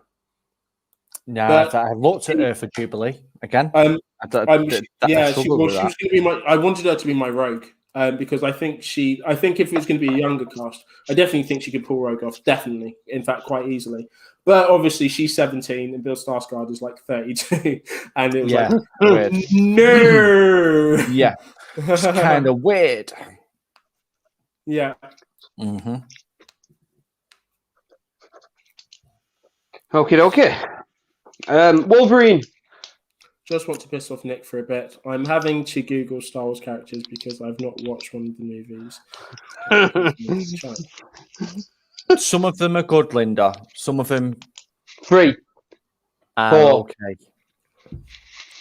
Some of them are amazing. Some of them are good. Some of them are okay. Sometimes it's easy just not. Do you know what I do with people that rag on Star Wars? I just don't bite. I just go, yeah. I'm not actually mad that she's not watched it because Debbie's not watched like a bunch of them. I know a lot of people that don't. Yeah, Vicky hasn't as well. So I think sadly the only one that Debbie's seen is Attack of the Clones, which is a shame. Nah, it's a good jumping off point. Which is a shame. Which is a good jumping off point. That, so I was like, you are quite right, my love. Yeah. But they don't understand that if they hate that, then there's still potential for the other films, but they don't get it. Yeah, then she's like, I'm never watching anything again with fucking laser things. So now she won't even watch any kind of sci-fi at all. No sci-fi at all. That's all, mate. Not bothered if it's not a fucking true story or a period drama. She ain't into it. Got it. Mm-hmm. Right, but also kind of not, because like a lot of true stories and period dramas are quite sad. So you're winner. Wolverine. Okay, so who else has got Tom Hardy? Wait. No. Wait. What? No. I've tried to. Don't. Because if you don't appreciate the wider universe, you're probably not going to appreciate Mandalorian. If your thing that's not true. Without a sci-fi background, so if you don't like sci-fi as a genre in general, lasers, mythical things, aliens, shit like that, you're not going to get Mandalorian because it is just a sci-fi film set in a Western setting. Like that, it's just. Oh God, Linda, I've got a nice video I'm going to send you later. Make sure you're awake about 3:00. Right. Do not do it. Don't be a prick. You're on the live next week. Do not be an absolute fucking cockend. Look what she's doing. Look what she's doing. No, look what she's doing. Not the same as what I know you'll send her. So don't do it. Do you remember that thing where he literally 45 seconds ago he goes, "I don't rise to people slagging Star Wars off," and then rolls. I just don't rise to it, and then no one else said anything, and he just got on it himself. Honestly, I was lying to myself because I love Star Wars. Linda, that's definitely the right thing to do. The fact that you've only just done this is questionable. Right, what's next? Wolverine. Right, so we were on Wolverine. Yeah. Sting, sting, sting, sting. Shing, shing, shing. Shing, shing, shing. Angry Wolverine. As much as I wanted to put Jason Mewes in as Wolverine just so he can reenact the Berserker attack from Clerks or Mallrats, I'm not going to do it. I'm going to go with Tom Hardy because he's built for it. I need him angry, I need him big, and I need him to want to kill everyone in sight at the smallest slight. Yeah, Tom Hardy. There we go. And also, he's played across from Cillian Murphy, and they bounce off each other pretty well with that weird hostility, gangsterism, and I feel like that could work quite well. Did this influence your Cillian Murphy casting? Yeah, completely. Like Peak was one of the real big things because I wanted a tone in threat quite similar, like not like tonally. I don't want it set like, but the presence of there could be a violence about to erupt at any point. That is, there quite a lot in that my version of X-Men. Just great. I do get that. Great. Mate, it's not who I'd have picked, obviously, as Wolverine, but yeah, I understand the choice. Yeah. I think they just do a good job at him. Yeah, for the film that I've got, anyways, in here, there was like I said, there's a couple of questionable characters. I'm enjoying. I feel like all of my characters could do a good job of playing these, playing the fictional characters. My Wolverine that I came to was Jake Gyllenhaal. Oh, okay. Now I get it. From Jarhead, like when he's just a big, steadied up monster. But I'm thinking about all of it. I'm thinking about the prisoners. I'm thinking about Jarhead. I'm thinking about all those times where he's just been like a fucking Nightcrawler. Yeah, Nightcrawler. Just a bit dark, a bit gruff, a little bit moody, but he's still, but he still has. Obviously he's aging now. He's kind of maybe 40, 45 now, or something like that. But with the cast that I've got, a fairly young cast as well, I think he'd sit quite well as Wolverine, and just being that kind of grumpy old guy as well. I could see. I can't stop seeing him as Wolverine. In fact, Jake Gyllenhaal, and I think he'd pull off quite well. I think he'd pull off that darkness without being overtly angry, but just kind of like almost passively angry. He's done stuff. He's been there, and in the eyes, what he'd say. I think he'd be a bit more intelligent than what a lot of live action films kind of give Wolverine the preference, because Wolverine's been through fucking decades of shit, so he builds up a knowledge of stuff, and they make him quite obviously animalistic, but they don't really kind of speak on his intelligence or what he's learned through this time. I think Jake Gyllenhaal could pull that off. Yeah. So yeah, I get that. 100. Yeah, I really get that. I went with and I settled on this years ago. And I've not moved from it since, and no one has convinced me otherwise. Scott Eastwood. Yeah. I remember you saying. Big, really angry. Yeah. Cunt. Just that's Wolverine for me. It's the exact opposite of the character. Would you age him up, or would you keep him still looking quite? Because he is quite young and quite clean cut and Joe. Yeah, but he can he can. That's what I'm saying. Would you scruff him up? Yeah. Nah, I'd make him a bit dirty looking, like sort of the original Wolverine from like the first couple of films, where like Jackman looks a little bit scruffy looking, a little bit unkempt. Like I'd make him a bit hanging, but I wouldn't age him up like he's an old man. Do you know what I mean? No. What I meant like 10, 15 years, Joe, just because but he still looks like he's early 30s, doesn't he? Like, he looks dead young. Like, but I'm just saying, like... But that's what I mean. So they're all early 30s. Yeah. So Hemsworth, Wolverine, Jean Grey, my Storm are all between 30 and 40. Oh, and that's it. All right, okay. That's it. I always thought Wolverine being... I always picture Wolverine as being markedly older than everyone else. That's the thing, but someone like exactly. But he doesn't. But he ages less than ever. That's why I put Jake Gyllenhaal, because obviously he's older than my cast, like Bill Skarsgård and Tom, and like all of my cast. But he's not an old man. You know what I mean? So he's still So in comparison to the cast that I have, he would still seem like the older one. But he's still, in comparison to just age in general, he doesn't look quite old. I mean, it's the same with mine. Like with Tom Hardy, he's probably bang in the middle of the age ranges, but I'd probably have him a little bit aged up, but not like just so he looks just a tiny. Maybe actually no. If he grows out his beard and shit like that, I probably wouldn't need to. So I think that hides a lot of it. Eastwood's got one of those faces that you would that I would argue could go old or young. Like with very little effort, he could look a good 10, 20 years older than he actually is, or younger. A little bit of Botox. He'll look like a kid really again. Kind of like his fucking dad. Like his dad stayed young a really long until he was old. Like until he was old, and then he was like, he wasn't just old, he was fucking. He fell off the cliff. Like, it's ridiculous. He aged in like a week.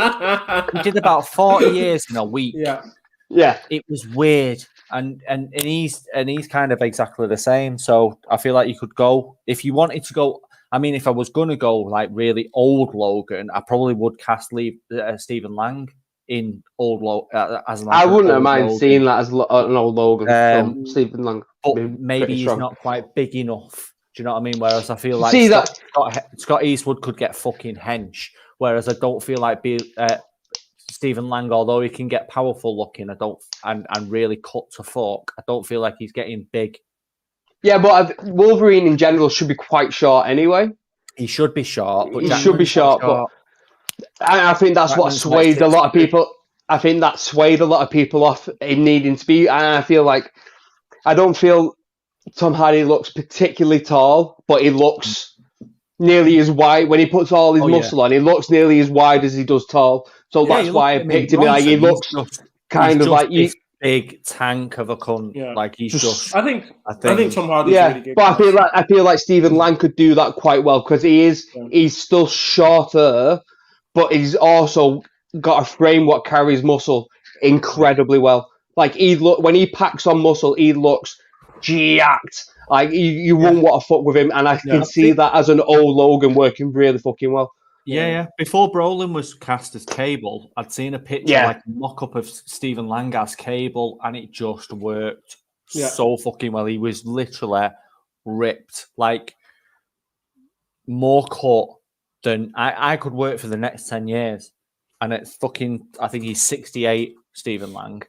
At that age, he's got 30 years on me. I will never be in the shape that he was in at that when that picture was taken. For doing 2-3 years. Was it the Avatar one, or was it the one for when he was getting into shape for Cable? He just got into shape, and everyone was like, "Stephen Lang's definitely going to be Cable," and then they went, "No, it's definitely actually Brolin." And Stephen Lang just like kind of disappeared, but then he did like Don't Breathe and stuff like that. Yeah. But he was still really fucking ripped and really menacing and stuff like that. Like he would work as a really old Wolverine. Absolutely. Yeah, he would. In a New Mutants or something like that, he would work as a really old Wolverine, 100%. Yeah. Yeah, you can totally see him as that. You can, like, even as a Colonel in Avatar, you can just see him as being that character. He did play the same. Well, you got into really good shape for that character in Avatar. That's what when I see it, I see that. But when he was casting Cable, and he was like big rumors around Ron Perlman, and Stephen Lang roughly at the same time, and I was like, oh, I really like both of them. But then I saw the picture of Stephen Lang, and I was like, he's not got the height for Cable.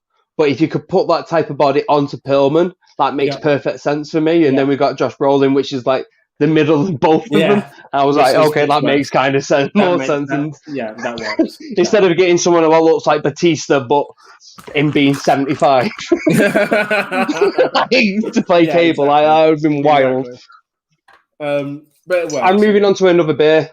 Oh, Asahi, yes. Asahi is literally one of my favourite lagers, ever. It must be going out to a lovely Chinese restaurant. It's always on the menu. Just having even before you get the Asahi beers, you always get the Thai prawn crackers or the chili prawn crackers or just normal ones and all the little dips around it, and then you get the Asahi beers. It reminds me of just enjoying the appetizers before. Yeah, so, it's what I a lot of Asian lagers. I feel are built perfectly for spicy food, and I feel like this is one of them. This Chang, Tiger, Cobra. I had a bottle before. All built really well for really, really hot, dry spice though. Not like Joe. Like jalapeno spice or Joe. It's quite a long, dull. You need something which when you bite it, you know you've bit into a chili. You need it as Cobra horribly sharp and painful as possible. You mentioned Tiger, you mentioned Cobra. I would, if I had all those three in front of me, I'd go for the Cobra every time. Cobra works. Kingfisher's really good as well. Yeah, Kingfisher. We got one from our local Bangladeshi place. Oh, what was it called? Gurkha. And not heard of I've never seen it anywhere else apart from this one curry house, Nepalese curry house in Swinton, and it's in big bottles, and it's like $3.60 a bottle. But is that the perfect? Is that the place opposite the church? No, it's a bit further along. It's not the place around the corner from my dad's and my brother's. It's literally just around the corner from there. But that beer is built for curries. It is perfectly built for any curry. Mike, you've got to take us one day. I'm buying. Just to try it. It's a really good place. I'm drinking the next one. So I'm on to the Beavertown again, but this one's Bloody Hell. So I liked how it's spelled. Bloody Hell. Bloody Hell. Do you know what it reminds me of? Do you remember in the Labyrinth that little fucking door knocker thing? No, the little blue caterpillar. Hello, with the fucking scarf on. It reminds me of that. Bloody hell! Yeah, come in and meet the missus, and he's like a little crack in the fucking wall. Anyways, Blood Orange IPA, 5.5%. So this one, if you guys are fans of Beavertown, then I guess you're just going to like it because I think they've all got a bit of a distinct taste to it. They're all kind of fairly. What is this one? There it is. £2.20. It was from Sainsbury's for the can. I mean, what would you say to it? It's a small. Small. 5.5%. It's not cheap, that is it? It's not a cheap beer for like what it is. No. I'm not okay with it, 220. I bet Blood Orange is really nice. Is it very wheaty? So we're about to find out. At the moment, it just smells like an IPA. It just smells like a kind of bog standard. You're absolutely right. It is really wheaty. A bit, yeah. I don't know if it was just the name, really, because I'm not getting any kind of citrus or anything coming through. No, nothing coming through to this.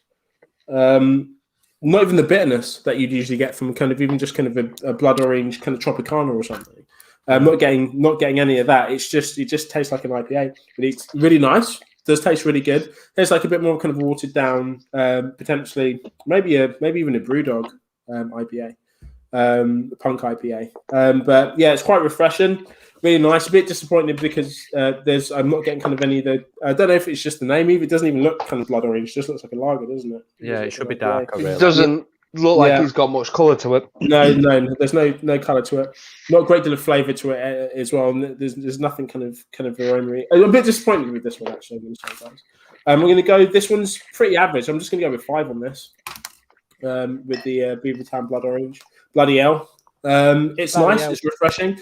But I wouldn't kind of say to anyone it's a Blood Orange IPA. I would just say it's a really nice IPA. It's an IPA. Yeah. Just drink it. IPA. Yeah. Cool. There's that. And then we're on Storm. I think last but not least. Well, I've got a couple because I added a couple more to it because I needed to, and I'll just do them. You're only allowed one. No, I've got one Storm, but I've also got a Beast of the Magneto. Oh, have you? Oh, that's what I meant. What about Beast? But I've got a Magneto, so that's fine. That weren't on that list. That's what I was saying. Beast. I just randomly put it in it. Beast probably should have been on the list, you know. Yeah, I would have thought in the original cartoon. So yeah, I'm gonna have to think of a Beast on the fly. In fairness, I spent as little time in the X-Men as possible, just because like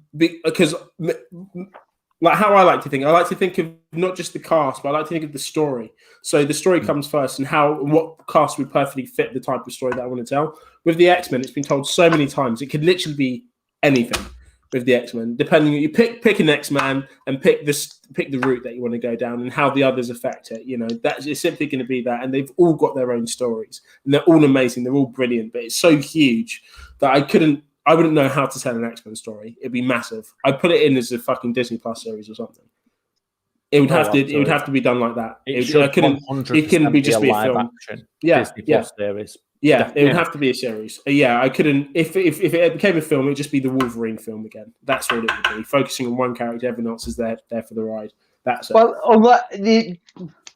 my only issue is you need to start it like they did, Joe, the original X-Men, like the original Avengers, and you'd have to have like weird solo films before you get into an X-Men. No, I don't. So you need not so much solo. If it's within the MCU, you need to introduce at least 3-4 characters before you introduce the whole of the X-Men in one film. Yeah, you would need origin stories, definitely. But I think it would be better told. But it would be better told as a series. I think you could tell. Yeah, Jean Grey. I think X-Men is a better TV series. Yeah. I genuinely feel like that. You could tell the Jean Grey story you could have her just reminiscing about her childhood and tell the story that way in an episode. You know, in the first series or something.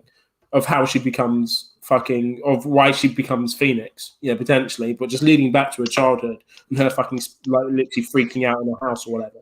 And see, that's the thing. I think with X-Men, you could go. That's a season where you could put it on Disney Plus, and it's a series that would go for 10 seasons, easy. Yeah, like really easily, because you can go within so many avenues with so many different stories with so many different characters and bring new characters in. And if the people didn't want to sign contracts, then that's fine. You're not an X-Man anymore. We'll just bring this guy in from fucking wherever. And we can go to the Apocalypse story, or we can go to the Badlands, or we can go to like Dark Phoenix, or finally time travel. So like, do you know all again? It's one of them stories that it definitely 100% works better as a TV show. It and like a long told story. But yeah, it's just I just want it. I just want it. I just want it made. No. And I don't need an origin story. I can quite happily drop into it like the original 90s cartoon, where they're already a team. And then as through the course of the first season, you find out through flashbacks or whatever, how they all got their powers, what their backstory is in a little bit. And then you can dip into that in further seasons. That's what you'd use. That's what you use Professor X for, wouldn't you? You'd use him talking to each member of it, Joe, doing regression into everything. A therapy session. Yeah, it ties everything up.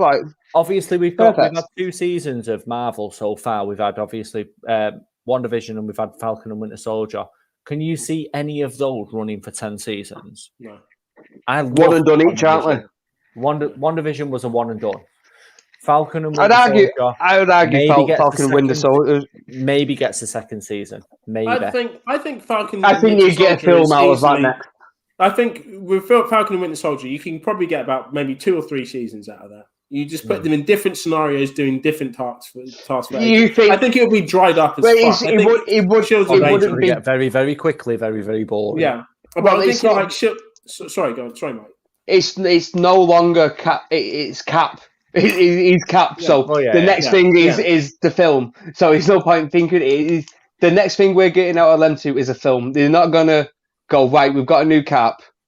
We've already done all the groundwork to lay why he's the Cap. Okay, we're not gonna give him the big screen. Like it makes no sense to keep him off the big screen. So I don't mean like the next. Mike, you're absolutely right. I agree that the next thing that they'll do is a film. I mean, like in potentially a series. I think that what would make sense is, of course, the reason why they did this is because we're getting a new Cap. We all have appreciated Chris's Cap. You know, we've appreciated the Cap that we've got. So for now, someone like the Falcon to be Cap, we're going, who's the fucking Falcon? Oh, what, that guy that just follows him about? Like, why should he be Cap? You know, and they're saying, well, this is why. We go, okay, right, yeah, he definitely should be Cap. Now. This is us thinking is like the audience just fucking thick, like absolutely fickle. We're like, yeah, no, he should be Cap. Okay, yeah, he should be Cap. Okay, right, we agree. And Marvel's like, we really know you were going to agree. That's why we did this. Now what you're going to do is you're going to pay us fucking millions of pounds to watch this new Cap film. Yeah, we'll do that. We'll do that because, you know, we feel like we're pioneers in this. We feel like we're so individual that we've agreed to this Cap. But no, millions of people think the exact same because we've gone through this journey. Obviously we have. And then we've also got Bucky's story as well, which we've not really even touched on. But so they're going to do the film, of course they are, and then we're going to appreciate the film, pay millions of pounds for that. But then there's still grounds for series there. There's a lot of in between stuff. Like if we were doing if the original Cap was still alive, and Disney Plus had their season now, potentially there could have been loads of stuff in between Winter Soldier and fucking Infinity Wars that we could have seen with him, and it's just the same. It's just filler stuff. They can fill it out. It's whether they decide to or not. Is the difference. And I think if they did, it would simply just be Agents of S.H.I.E.L.D. stuff. But that's when we can see kind of lower tier characters. It would be. And it wouldn't give it any justice. It wouldn't give it any justice. I'm not agreeing to this. I'm saying this is what it would be. And it would just be, but this would give an opportunity of kind of lower tiered, or kind of the unmentionables, or people that are featured in some of the films to kind of rise up and kind of draw more kind of, give their characters a bit more meat to them. But that's the only reason why they would do this. I think, I agree. I think that they probably should do a film and then drop it, but it's money in it. So they'll more than likely milk it for another series or so. Well, I generally feel like we're probably going to get a trilogy of Anthony Mackie before the Shield's passed over again. I can just see that working in that kind of, like, it's a trilogy type of deal. Like if Chris as the first Avenger was only getting that, I can't see anyone else getting more than that. No, I don't think probably not. But then who's he passing the Shield to? Is he going to Chris's son? It depends what you're going to do multiverse-wise. I genuinely... Stephen Peggy had a kid, and he just fucking pops up, and then Mackie... Well, I would hope after Anthony, they probably wouldn't have a Cap for a little bit. Like, they've got enough. You got enough. Like, they don't really need to rely on that. Saying that, they could make their Cap like a fucking James Bond, where he is just interchangeable, like, throughout. Well, I think that's what they was trying to show within Falcon and Winter Soldier, weren't they? With I mean, Finger. I wouldn't be angry with a son of Captain America. Young Avengers. Yeah, I wouldn't be angry with that. But then the Young Avengers, I wouldn't be mad at. But then stop. Like, don't just keep being it. That, like, it doesn't need to be an everyman. Yeah. Yeah, make it someone and predominant for many years, and then when the time's ready, and pass it through or move on or just hang it, like you say, retire it. There's no need, like, to the point where there's no need for a Cap anymore. Yeah. I think things are going to get it like the Avengers symbol. Jesus. Yeah, literally just a symbol. That's what we all work. That's what we all live to work towards. That's what we aspire. No, to you must never touch the shield. You must never speak. No, you can't touch the shield. Do not look at the shield. No.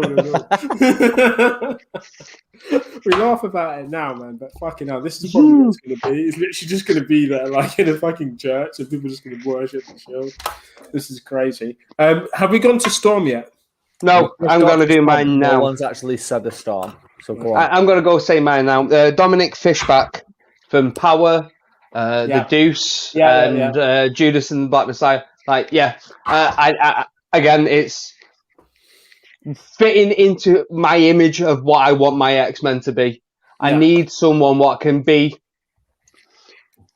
on the streets and survive and get by, but also be highly intelligent. And I feel like she can do fabulous and streets all in one very easy term. I'm happy with that casting.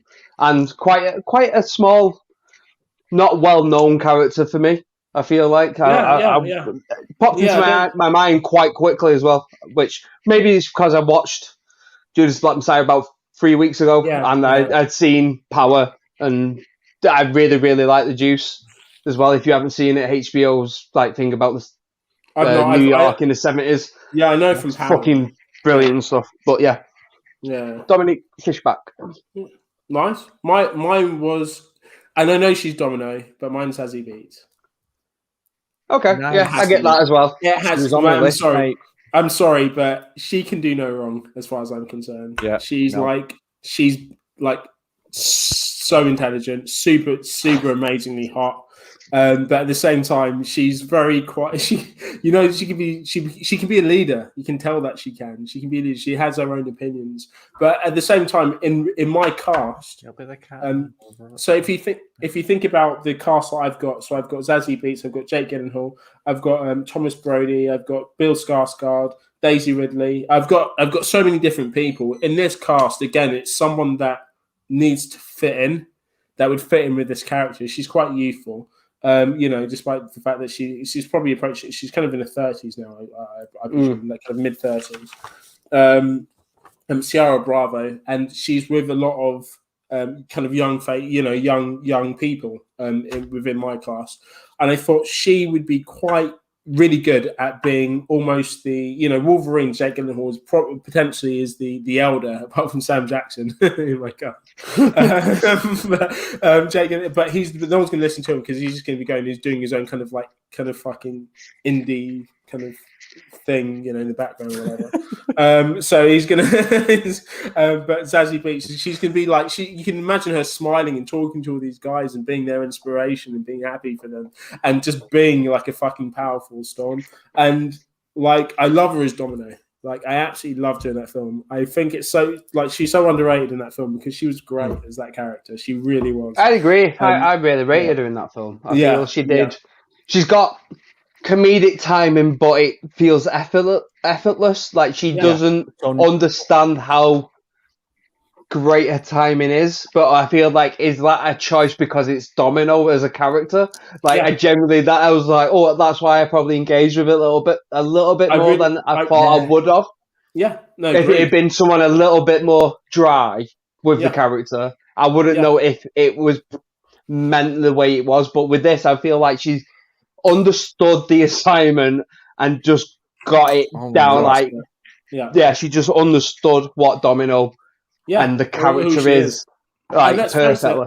Let's face it, that one take scene with her talking to fucking Deadpool as she lands, the only one that actually successfully the surviving member of X-Force that lands, and she goes on, not fight, she releases her fucking parachute, and then she goes to attack the vehicle that's under the bridge, and Deadpool's quizzing her on the fact that luck is not a superpower. We're getting the most epic cinematic scene about all these things that are happening just in conjunction to kind of perfectly build up her landing in this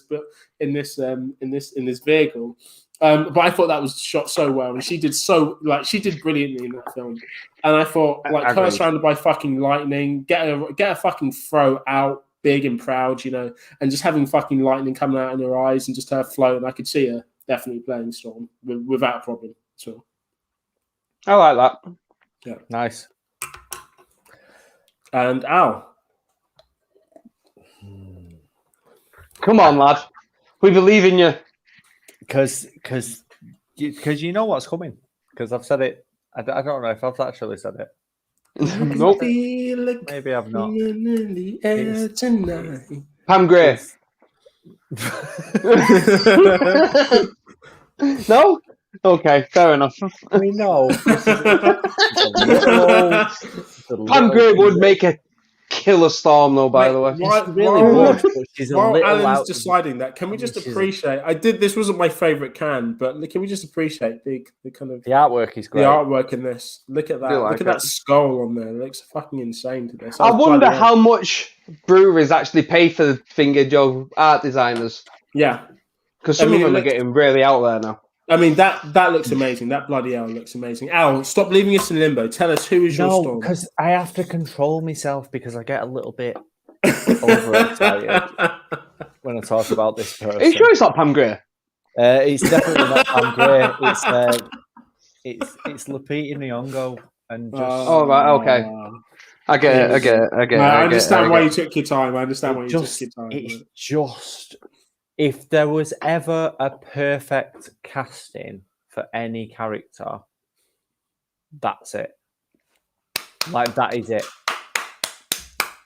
I appreciate it. Just don't even look at anyone else. If you're out there and you're thinking about making an X-Men movie, just go to her house or phone her agent or whatever and just fucking just don't turn up. That'd be a bit weird. That'd be a bit weird. That's what Alan would definitely do. Like, just don't. I genuinely would though. Like, you would just turn up. Weird stalker bitch. Yeah. I just show you this thing that I wrote. Like that. What's it on bog roll? Reeling out. Like it is a whole. I've spoke about it before. My love for Lupita is endless. Yes. We all saw it coming. Really, we just need to hear you say it. Yeah, because she's just fucking like. What don't you need? What don't you understand from this woman who can play like kind of motherly, but also like. But not just that mum that's like, I'm going to look after you, but also that mum that you're a little bit afraid of because she's she's going to keep you in line, but at the same time she's going to fucking die to defend you. Yeah, that's what I would have said. I would have said she's the one, the mother lion. Like she's going to be like you wouldn't fuck with her kid because she will eat your face. Well, that's exactly the same thing. Like you wouldn't, as a child, you wouldn't fuck with her as a kid, and as an outsider, you would not fuck with her kid or her. You just leave her. Just don't. She is just everything. I mean, she was. To be fair, she's in one of the films that was in the very short list of my picks of the week, which I'll give an honourable mention later, but. It's just perfect casting for me. There wouldn't even need to be much acting in there. She would just turn up and just be her for the day, and then just fuck off home and get paid a shit ton of money. While they added just like a load of special effects to it. It's just it was the first one on my list. I just went, yep, that done. Fair enough. While these not here, should we go through ones what the Beast and Magneto? Should we do both of them at the same time? So the Beast I don't have, but well, do you want me to give you both of mine then? Yeah, because I've got my Beast is right. So he's always going to stay as Beast. He's not going to be. Yeah, he's never going to be just a guy. No, so that's Brian Cox. Not Professor Brian Cox. Not Professor Brian Cox. I mean the actor Brian Cox, the original Hannibal Lecter. Wait, what? Yeah, Joe. Like, so the film Manhunt, even Hannibal Lecter was the villain in that, and it was Brian Cox before Silence of the Lambs. I don't know who this is, Mike. Right, so search Brian Cox. I'm doing it. It's just coming up with that guy that looks at stars. No, search Brian Cox actor, then you bellend. Was he in like D-Ream or something like that? Yeah, he was in D-Ream, Brian Cox, the physicist. Great. He played keyboard. Because why would you not if you look at stars? Hey, you're from Manchester, you're from that era. His favourite band's definitely got to be New Order. You're definitely going to play keyboard. Like, it makes perfect sense to me. Oh, he looks like thing. He's oh God, what's He's he been in in? shitloads. He's been in like fucking the Bourne films and shit. Yeah. Who's this? Brian Cox. Who's this I for? like that.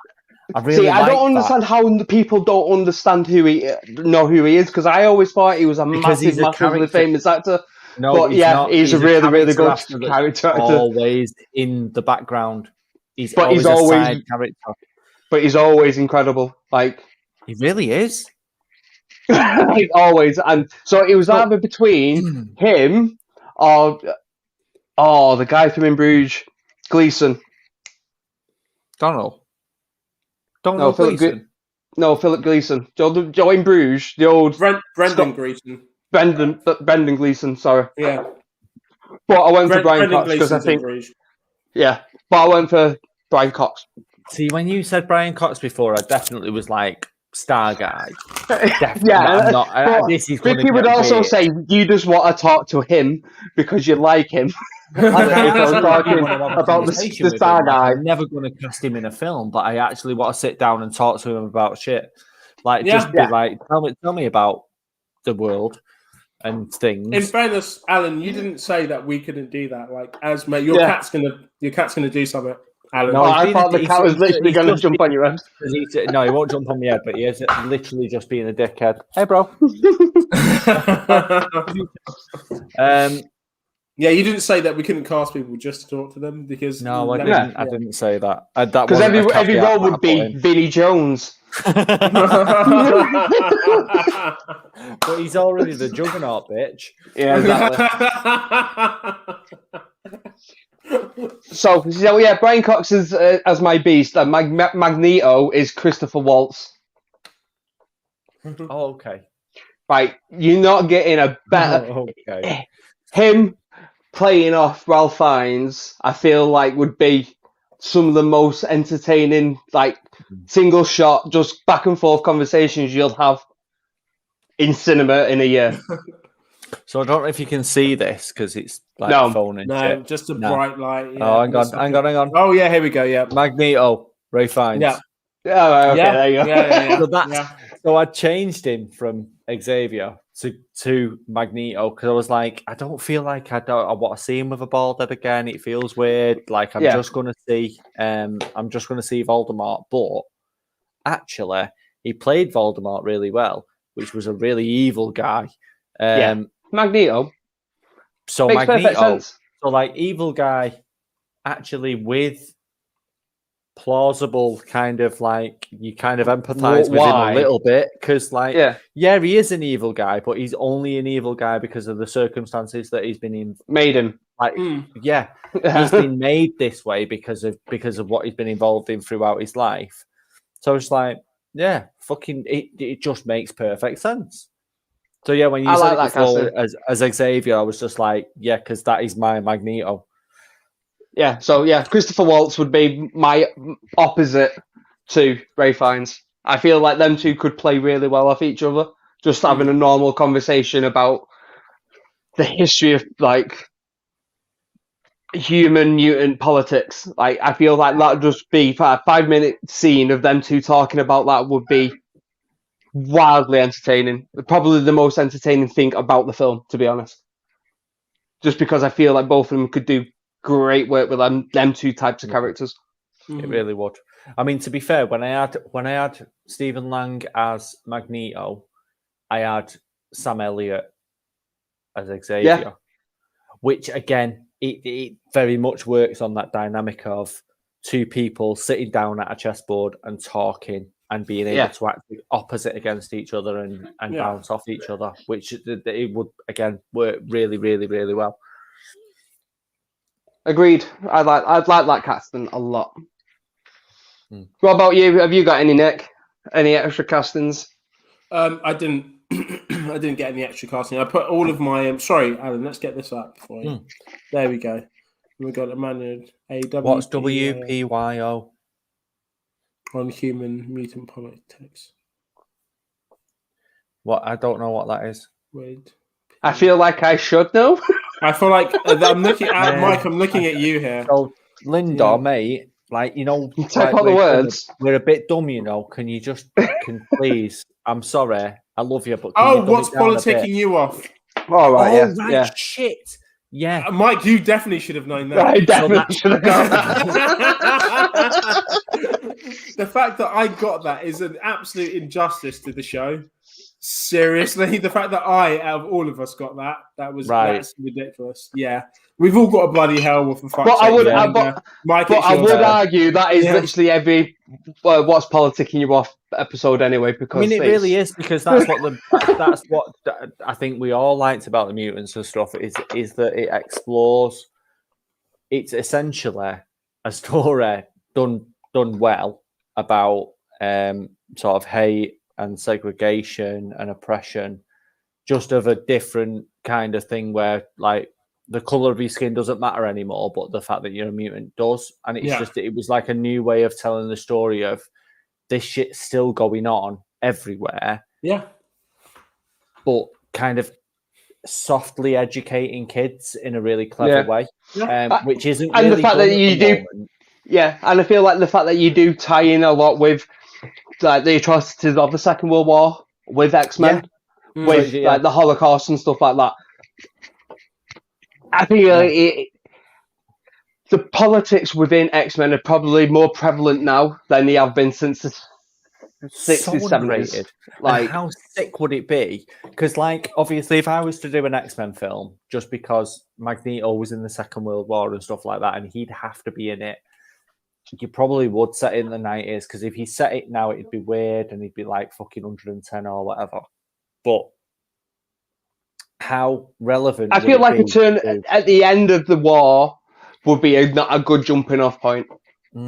But how relevant would it be to do an X-Men film now with all the stuff that they tried to do in Falcon and Winter Soldier that they probably didn't hit the mark with that well? Yeah. But an X-Men film really could do it very well. And really, again, I feel like a series would work better because you'd be able to go into the politics of all of it a lot more than you would do in a 2.5 hour film. Get to the Striker stuff where it's like genetics and let's try to breed this out of him, which is essentially what that is. I was thinking of like an episode, or literally like maybe even like a season of just like fucking X-Men episodes that almost feel like it's come straight out of a Pan's Labyrinth film. So like literally you've got that kind of very real aspect of what's happening, even if it's in the concept of mutants versus people, but this kind of almost fairy tale fantasy that these people then have powers and things like that, to the point where they're mutants, that their abilities could almost be, hello, look, mate, doggy. Mate, how long do you have Dougie for? Mike's clearly got his earphones in, and I'm calling his name. We had got him last Saturday, but I think he goes back on Monday. On Monday? Yeah. Mate, can I come around tomorrow? Come and see him. Yeah, I want to. I'm getting my second jab tomorrow. So maybe. What time? What time? I'm not sure. We'll talk about it after. I love how Nick was just like, "Can I come round tomorrow? Not to see you. You don't need to be in. Guys, want to see your dog?"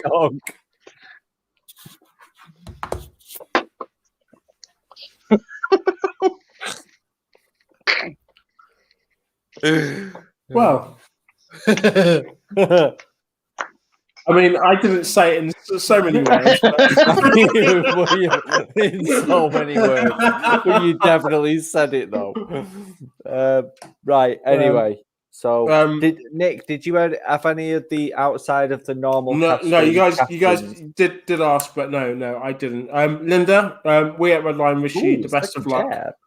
with your second jab. I hope it goes well for you. Lovely. No, Linda got her first jab. She got her Pfizer jab on Wednesday. Oh no, she gets the first one on Wednesday. No, she got her first one Wednesday. Just done. Oh, okay. So and felt kind of dirty about it because it was Pfizer, so fair. But like whatever, because they're all the same. I had my second jab last Saturday, which is why I didn't watch What's Politicking You Off live, unfortunately, and get involved in the comments. I watched it midweek, and then Mike's got his tomorrow. So I'm fully vaccinated. I'm not, because there's an age gap with me, so I only got my text. I only got my text to learn to read. Okay, so I've drank no less than maybe 6 different beverages today. Learn to understand that it's fucking Friday and I'm drinking. This is hard. But with all respect as well, I was only trying to wish you the best of fucking luck if you get it. Yeah, no, Linda's cool. Yeah, good. Whatever. In regards to I got my first text message for my first vaccine today. So it's going to be done a week on Saturday, which I'm fucking happy about, to be honest, because I want to be days. Yeah, like, you know, around people. I want to go and fucking go back to London and give my mum a fucking hug, for God's sakes. Just this whole thing is just being too much. It's been too much, and I know it's been horrible for everyone else as well. Here's to normality, man. Like, seriously, because I'm glad that we can do this. You know, I'm going to get fucking real for a second, but you know, whatever. I'm glad that we can actually do this, that we can put this out, and that we can keep people kind of watching, you know, on Fridays and just enjoying what we're doing, because you can't go out. But the problem, the issue is the fact that we shouldn't really have to do this. There shouldn't be a network for this. There shouldn't be an audience for this. People should be enjoying their family times on Friday. They should be going out on Fridays. They should be doing whatever they want to do on Fridays. The fact that we're in this situation is just fucking ridiculous. So, like, the fact that things are coming in now and, like, you know, we're getting our vaccinations and jabs means that, you know, if it means that we can get a taste of normality and hopefully go back to any kind of sense of normality and just kind of be ourselves again and be with our family and friends and do what we're doing, then perfect. That's exactly what I'm aiming towards. So, guys, make sure you keep watching, make sure you like, make sure you subscribe, and make sure that you're following us as well. And tag all breweries like this one right here, Merry Down. 6.8% cider. Yeah, man. Say, I'm not being funny, Mike, but Merry Down is definitely something I drank on the park at 15. I don't care. 100%. 100% is something where we went White Lightning, Specky Red, Merry Down. I'm not surprised it's 6.8%, but it doesn't taste like a white. It's definitely not a white cider. No, it's not. It's a vintage. I would call it a lightly carbonated scrumpy. Like 6.8%. Like, it's not the strongest, but it doesn't taste like feet, like a lot of scrumpies do. Yeah, but at 15 years old, to the moon. You chug a bottle of Old Rosé, you end up filling it up with vomit pretty quickly after. 100%. I was drinking Merry Down on fucking Light Otis Park at like 15 years old, 14. Easy. I'm not surprised, right? Because like 6.8%, it feels like if it's cold, like if it was really cold, or well, if the booze was cold and it was really hot, you'd be able to down a bunch of it really quickly, not feel too bad, stand up to go for a piss, and then your face would slam off the floor. Like it feels like it would be a trickster of a drink. Like you drink one too many and you'll know about it. Yeah. But it's quite tasty, but it's definitely for some like hot weather. But I got it because I thought it would go quite well with my spicy chicken wings.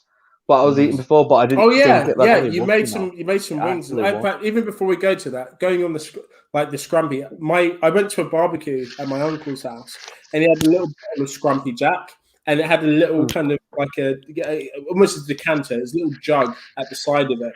So you just pour it in, and then you could pour it into the glasses. So you poured it into the jug, pour it into the glasses. I was literally, he goes, "This is for everyone," and there it is on the table. I was like, "Nah, that's mine." And I was walking around with this fucking giant bottle of Scrumpy. I didn't realize the alcohol percentage and the ABV on it. It was ridiculous. And so I was pouring in this jug and just kind of chugging this thing. It was before I went to work. And it was back when I was managing bars. I got back to the smoke rooms where I was managing in Clapham, and I was fucking pissed. I only drank half the bottle. Yeah, that was the last time I drank. The only time I've drunk Scrumpy. It was insane. It was Western Scrumpy Jacket. It was disgraceful. But never. Yeah, but try it. Okay, right now I'm drinking. How do you pronounce this? Jubel or Ubel? Is it French? Ubel?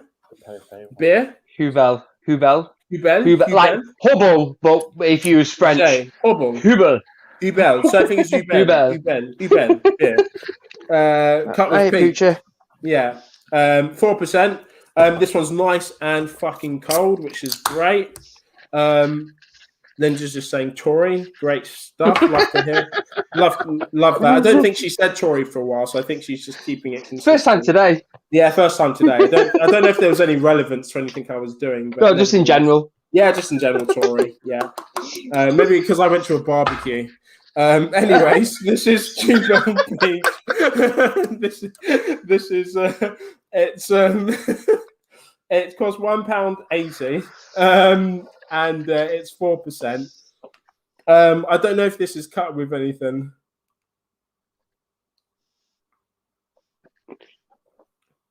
Right, lads. My back is starting to really tense up at the very bottom. So should we speed through the next one? So, Alan, you give us your whole list. Then Nick can give us his whole list, and then I'll do my whole list for the Fantastic Four. Sure, mate. Yeah. Let's get this. Let's just get this going. Where we've been on for a while. Really quickly as well, I'm just going to say Jubel Peach is probably one of the nicer drinks that I've had today. It's quite sweet, really nice, really refreshing. I'm going to put this one up there with Tiny Rebel that Alan recommended as well with an 8. It feels like you've picked a lot of summer beers today, though. I had some dessert ones. In fairness, I'm going to try and save myself. I'm going to save them for the next one, just because I don't want to drink anything too much. Too heavy today. So I've got some really nice dessert ones. One of them marshmallow and chocolate, but I'll save that for next week, and I'll just have the summer ones for this one. But yeah, let's crack on with Fantastic Four for the sake of might. Oh, here we go. I had no reason to say Tory. I just realised I hadn't called you it. We thought getting called a Tory. I was called Tory, but he literally came out of nowhere. Just randomly, just Tory. Yeah, just randomly Tory. Just so everyone understood. Can I just say these are really nice? Yeah, jalapeno. I've had them before. Really Moorish. Oh, nice. Moorish. Like Harry's just given me because he was like, "Oh, they're too hot." Yeah, but they're not. But really nice. But they're not. I feel like Alan should go first, seeing though he really, really likes the Fantastic Four. Yeah. So Fantastic Four is a thing. Definitely for you. It really is. So there's not going to be any surprises whatsoever with my Mr. Fantastic and Junkies into Emily Blunt, not even seasons. Not even seasons. Stop. Just Emily Blunt. Yeah, no, so it's Krasinski and Storm and fucking Blunt. Jesus Christ. Mr. Fantastic, John Krasinski, Sue Storm, Emily Blunt. Emily Blunt. Concentrate. Yeah, because I get it. Just because. Because you just love her, don't you? Just in general. I really do. I know she's not your Poppins, but I fucking love her. Not my Poppins. After watching that Jungle Cruise trailer, what was released a year ago for the first time today, I kind of agree with you. I kind of get it. She's just incredible. She's funny and she's strong and she's she's just not my Poppins. Not my Poppins. But I get it as Susan Stormer with the age-appropriate husband and everything. Yeah, like with him as well. Like you've seen in Quiet Place, like they can clearly act opposite each other and have a shit ton of chemistry. Like there's no denying that these two people are fucking absolutely 100% in love. And I just love them both. They're just on and off screen. They're just the nicest couple. And then your Vic is really gonna like The Thing. So it's Joe Manganiello. Yes, you would really, really like that. But it's not. But you're not seeing him as him. You're seeing him as a big orange guy. Well, you've seen him for a little bit at the beginning. A little bit, depending. He is just the biggest cunt. He is a lot of man. Like that is. He's a big unit. That is just a big lot of man. Can't really say any more than that. He's got a massive cock. Just you are saying over and over and over again. just big man. Probably just like really big man. Why do you keep saying that? Because he's picturing it as he's saying it. That's why. Big man. Why are your hands moving like that? Big man. Ooh, a big man. What is happening? He's thinking how he has to hold it. He's just a really big man. Big man, isn't it? Big man. Big meat. He's just so big meat on the fly. Big meat. And so Johnny Storm, so Sue's brother, Johnny Storm. I went with. So what age range are you going with? Like, because so between Sue and Jack, because it can be like sometimes it's like 10 years, like 10 years, and sometimes it's like 2 to 3. Yeah, nah, too close. 10 years. See, mine's close. That's fine. Fairly close, though. But you'd understand mine in a bit. So, so I went with Dylan O'Brien, who's the guy from Maze Runner and like Teen Wolf and like a shit ton of. Yeah, man. Yeah. Emily Blunt got a bit of a blockhead. He really has, but he could definitely play Johnny Storm. Really, it's not. I'm not knocking his acting ability. He's got a blockhead. Like Ron Perlman, blockhead.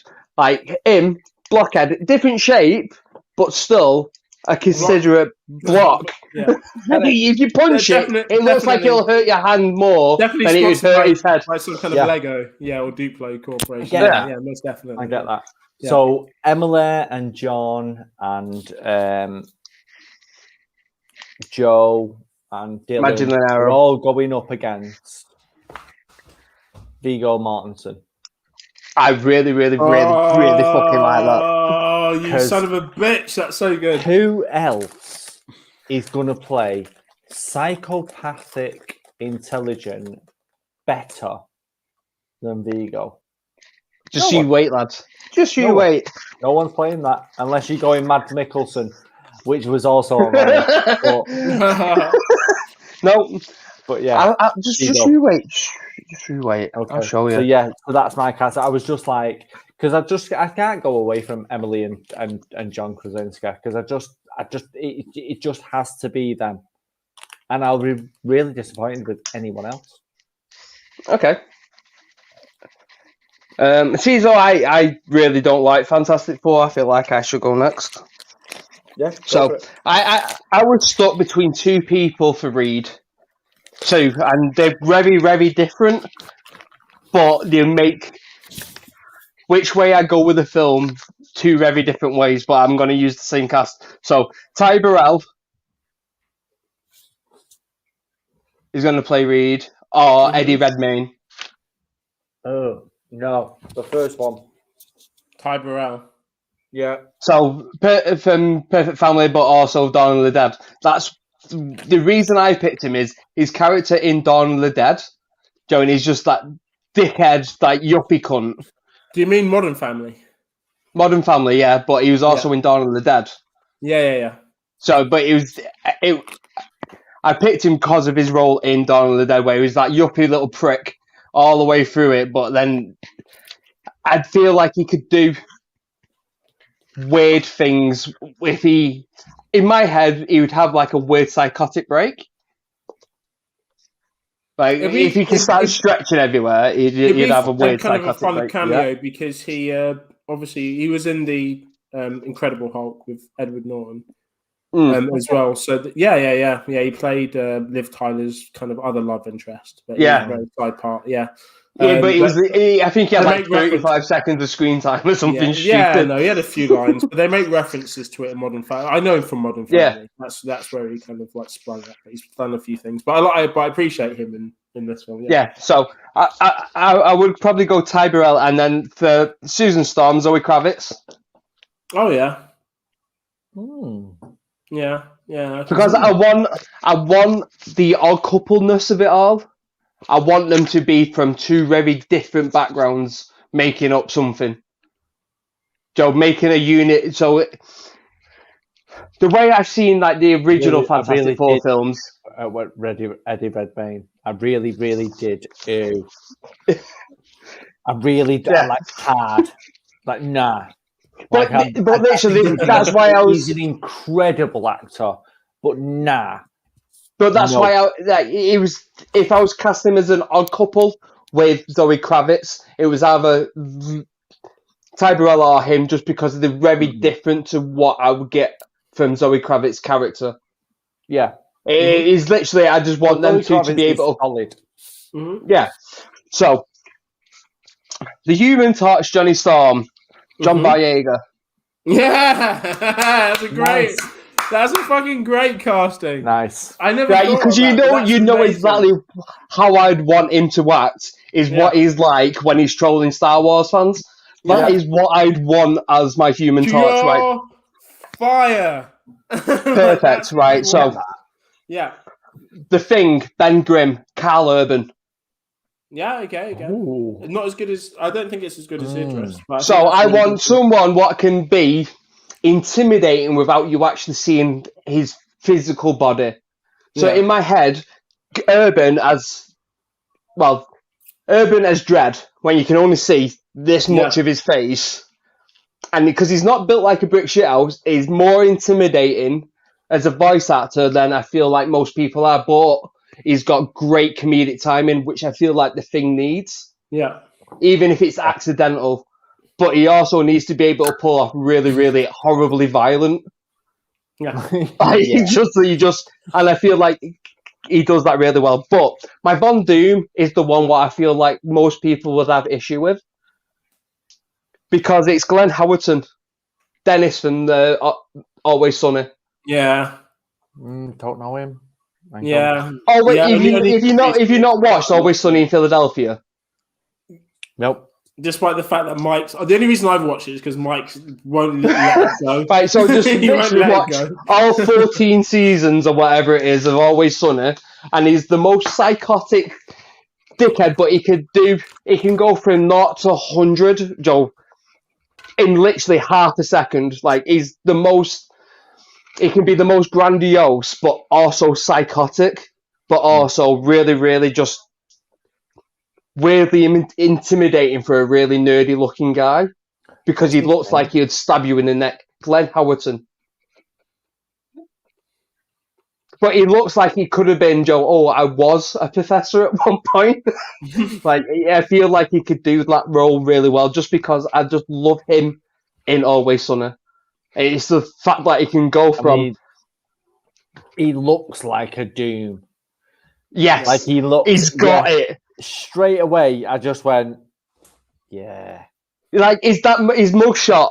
His mugshot. Like, his headshot on his IMDb, his black and white one, which is his thing, is literally the most Von Doom pictures I've ever seen in my life. Because it's probably going to be a bit. It's probably going to be a bit dodgy. This, but he looks a bit like Natseth. Like you just go. Yeah, no. When you watch it, I get that. He's Always Sunny. His granddad is literally an SS. I remember the SS. So yeah, like you get all that type of really horrible vibes just by the way he can look. So just I feel like away from that, I was just going, yeah, I'm going to believe you're an evil cunt.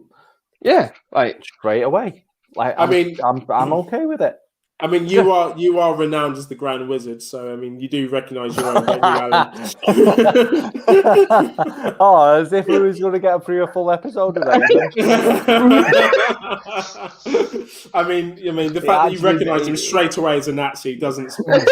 I was saying, like, he looks like he's got a bit of the bloodline in him. Yeah, like, oh, I'm going to save this guy. Yeah. It's Glenn from The Weekend. I've not seen him at the meetings. I'll save this now. Why did I even... I didn't know his second name was that. Yeah. So we almost got through a whole episode without I know. racist. But it'd be weird if we got through a whole it'd be weird. without me being called a racist. I mean, to be honest, literally Linda threw out Tory in there because it would have been weird if we got through a full one without being called it. So she just threw it out there, which makes sense. Because this is the start. As always, yeah. As always. Okay, cool. So pick of the week and then gone. No. We got here next, haven't we? That's the second time you've completely disregarded my choice. The first time I kind of appreciate the fact that someone else had my choice. This time there's no excuse. There's the racism. There's a racism to get off. And then there's really not. Shut up and just give us your choices. I'm going to give you my choices. Okay. But even before I give you my choices, I'm going to set the scene a little bit for you guys. Oh, okay. So remember the first fantastic. You set that scene. Oof. Get yourself comfortable. Hang on. You set that scene, good? bitch. You good? Ooh, you good? Right, comfy. Yeah. Good. Right, I've got the candle. Oh no, we're not setting that kind of scene. Different scene. Right. So we'll remember the first. We'll remember the first Fantastic Four movie. Yeah, we do. First live action. Sadly. Yeah, sadly. Now, in regards to this one, I thought that this is going to be slightly darker. I get Alan not calling him a racist for that, to be fair. I don't know what that means. I can't even remember what we spoke about last. Him being a Grand Wizard and him not being a racist for being a Grand Wizard. Oh, not being a racist for being a member of the Ku Klux Klan. I think that fair enough. Fair enough, Linda. That makes sense. Right, okay, cool. Anyways, we're going not a member of the Ku Klux Klan. Okay, cool. He just really likes LARPing. Just banging to LARPing. He's just a absolute LARPing. Which one is it, Alan? Which one is it? Which one is it? Am I a member of the Ku Klux Klan or do I like laughing? Pick one. Yeah. Fucking nice on, mate. Weird. Alan. So odd. Pick one. But it isn't either Pick one. of those things. Alan, pick one. Pick what? You got to pick one. So, like massive virgin or racist cunt. Which one will I choose? Ooh. Yes.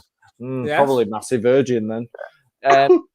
Wait, mate, you said that quite begrudgingly.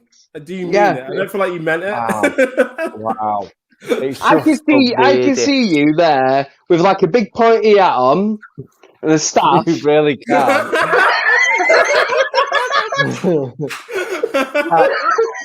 There it is.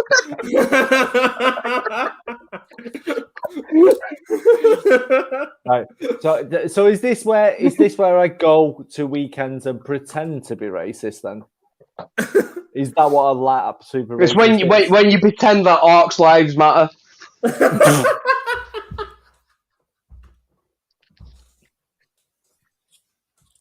No, you didn't say that. Too far. No. Say that. You didn't say that. You didn't say that on a live. Shame on you, Mike. Alan, it's usually about you, Mike. Shame on you. Orcs don't matter. Orcs' lives matter. Is terrible. That is terrible. Right, let me get on with my bit. Because before this whole shit gets shut down really quickly. God damn it, Mike. Right. Fuck's sake. It's on his question. Fuck's sake. All right, so basically everything that's happening everything that's happening is pretty dark. So all these characters are like they're all like shadows of their kind of previous selves. Johnny Storm, he loves extreme sports and things like that. Basically, what I did was instead of these guys going public, and Johnny. Sorry, what did he even say? Oscabatorius. Oh, fuck's sake. I'm just going to give you my pick. I'm not even going to do this because I realise I'm not going to get through this story and Mike's back's going to kill him. Fuck it. Right, my Doctor Doom is Riz Ahmed. Oh, I rate that. I like that. I genuinely really like that. Alan, you can suck a fucking dick. I don't give a fuck what you think. Right, who gives a fuck? Who cares? Right, so who gives a fuck? Right, so the next one is Reed. The next one is Reed Richards. So in fact, no, I'm going to go with my Sue Storm. So I'm going to go with the Storm families. So my Sue Storm is Carla Delevingne. Oh, fuck off! No, I get it. Fuck off. Because I think you're going younger than us two, then, aren't you? Oh yeah, I've gone younger than you guys. Oh, you're going younger and can't act, and actually a bit of a dickhead. Fucking. Sorry, we still talking about Emily Blunt, or we talking about Carla Delevingne or what? Mate, who are we actually talking about? Mate, though. I'm talking about someone that you can give a script to, someone that you can give. But I'm just going to go back to calling you racist. You're a lot more funny like that. Let's move on. Because effectively, if you weren't a dickhead and gave me a chance to tell you my story, it would have fit in. But now it's just not going to make sense. It would have fit in. Well, it would have fit in. Well, you'll never know now, won't you? So just shut your fucking mouth. I'll shut up. No. You can shut the fuck up. And I'm going to tell you the rest of my cast. Right, so why do you like Jabba the Hutt? Is this your shut up face? Is this your shut up face?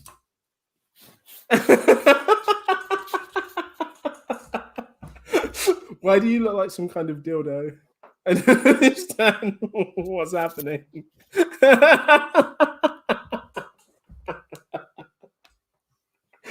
What's happening? I need an adult. Is that what's happening? What was that? Right, I don't know. I told Alan to shut the fuck up. With your Sue Storm, but I'll let you carry on. I like Carla Delevingne. I want Carla Delevingne as my Sue Storm, but again, you guys don't know the story, so fuck it. I'm just going to go on with my thing. Johnny Storm is Shia LaBeouf. I picked him as Shia LaBeouf beforehand. And I want to continue him as Shia LaBeouf. I like a broken Johnny Storm. I want a broken Johnny Storm. Someone that's not cocky, someone that's not at the prime the peak of his fucking game, but someone that's literally just what? Do it. That's all I ever think about when I see him doing the weird flexing thing. I told you it's going to sound weird because you guys don't know my story. This story is amazing. Nick, focus. Okay, it's not the terrific. Pick of the week for five. No, I'm going to go on with my story. My Ben Grimm. My Ben Grimm is Linda. This isn't your show. This is my show, and I get to tell you when I do the pick of the week. Even the dog's protesting. He hasn't even heard my name. This is the dog's don't agree with fucking Shia. Do you know what? Fuck it. No. Do you know what? It is getting late. Linda's absolutely right. Let's do pick of the week. Okay, Nick. No. Go on, just say them quickly. No excuse. Just say the name. I swear to God, I won't say anything. No, I don't mind. I don't mind if you go. Reed Richards. I'm just worried over the time. Reed Richards is Dacre Montgomery. Ben Grimm is Idris Elba. There was very, very specific reasons why I picked all of these characters, but you guys will never ever know. I know. Linda, I've already made that joke. No, I need to go back to the Reed Richards. So it was who? Dacre Montgomery. He played. I don't know who that is. He was in fucking the new Power Rangers film. He was in fucking Stranger Things. He played the dickhead brother of the new Gallatin. Yeah, the one who got died. Who got died. The reason, exactly. 3. Yeah, exactly. I'm okay with that, mate. The reason why I picked all of these characters and not one of these characters is going to be the characters that we love and know them for. All of these characters are going to be a little bit broken. I wanted to go the opposite way of the first film. They didn't make themselves known. In fact, Ben's character was so disgraced by how he looked that Mrs. left him. Yeah, but not even that, just everything. But Reed Richards, blind Mrs. also left him. No, that's disgraceful. He had to find a blind woman. Because nobody she loved him for like because he looks like a testicle before he got turned into rock. He had a big rock cock. Yeah. Right. Before he got turned to rock, though, he looked like a testicle, a singular testicle. Really did. Chickless is just an actual bollock. A bollock. Guys, listen to my story really quickly. Sorry. Okay. Right. So what happens is, like, off the start of that film, he becomes so disgraced with how he is that Reed Richards feels guilty about what he's done to him. So basically, these guys just go underground. They don't expose any of their powers to the point where no one knows that they're just failed scientists. They've lost. They failed their expedition.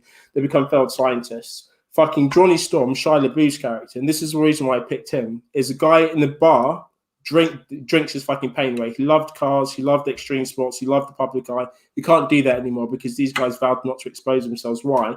Because Ben Grimm needs to be fixed.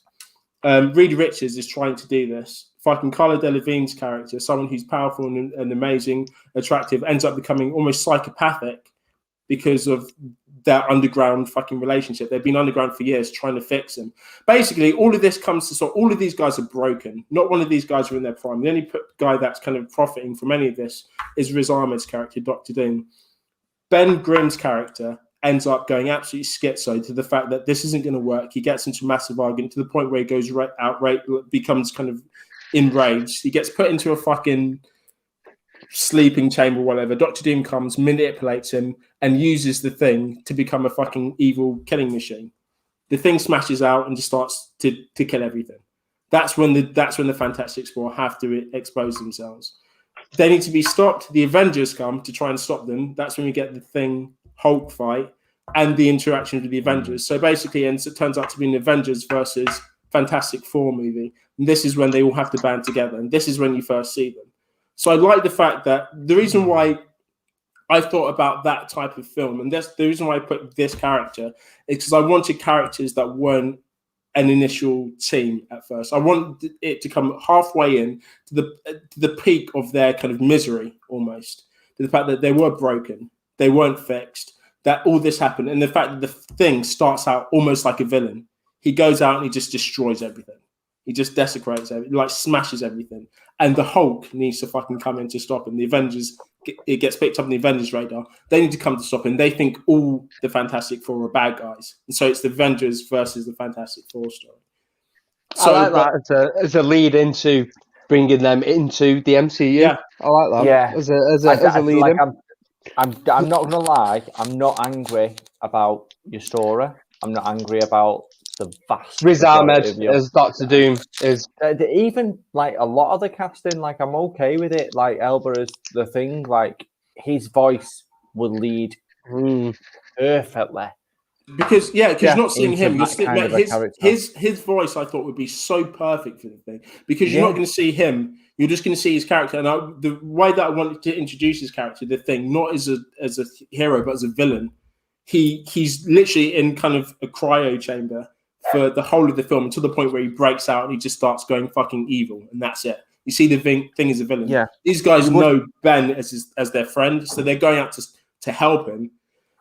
They come together. Like Johnny Storm, I can see the reason why I picked Shia LaBeouf is because I had this one scene where he was literally sitting in a gritty bar somewhere in some fucking redneck bar and just doing shots to the point where he gets into an argument with someone. He starts smoking. His arse starts to go slightly red. He's getting pissed off to the point where he's going to kill this other guy, until it literally just gets squashed. But you see a little bit of his power come through, almost like a Logan, So it's like so the way it's shot. So I wanted it to be really real. I wanted it to be really gritty. I didn't want the kind of typical, yay, Fantastic Four, because it's been done, it doesn't work. So show them as real human beings.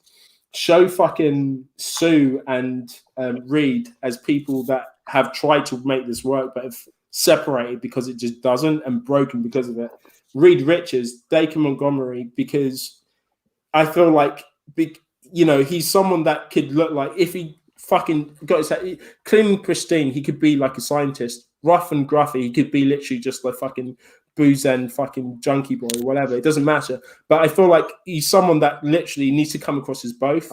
He's lost his battle to try and help Ben, and he's a brilliant mind that suffered because of this. And you're seeing his struggle, his pain. You don't see him as Mr. Fantastic until he needs to get out of there. He's just someone that's trying to help his friend, and he's so desperate to do it that he loses his sense of mind. So becomes, becomes fucking just a walking kind of pillar of pain, basically. So the whole thing that I would have just called it The Four, and I would have just made it dark.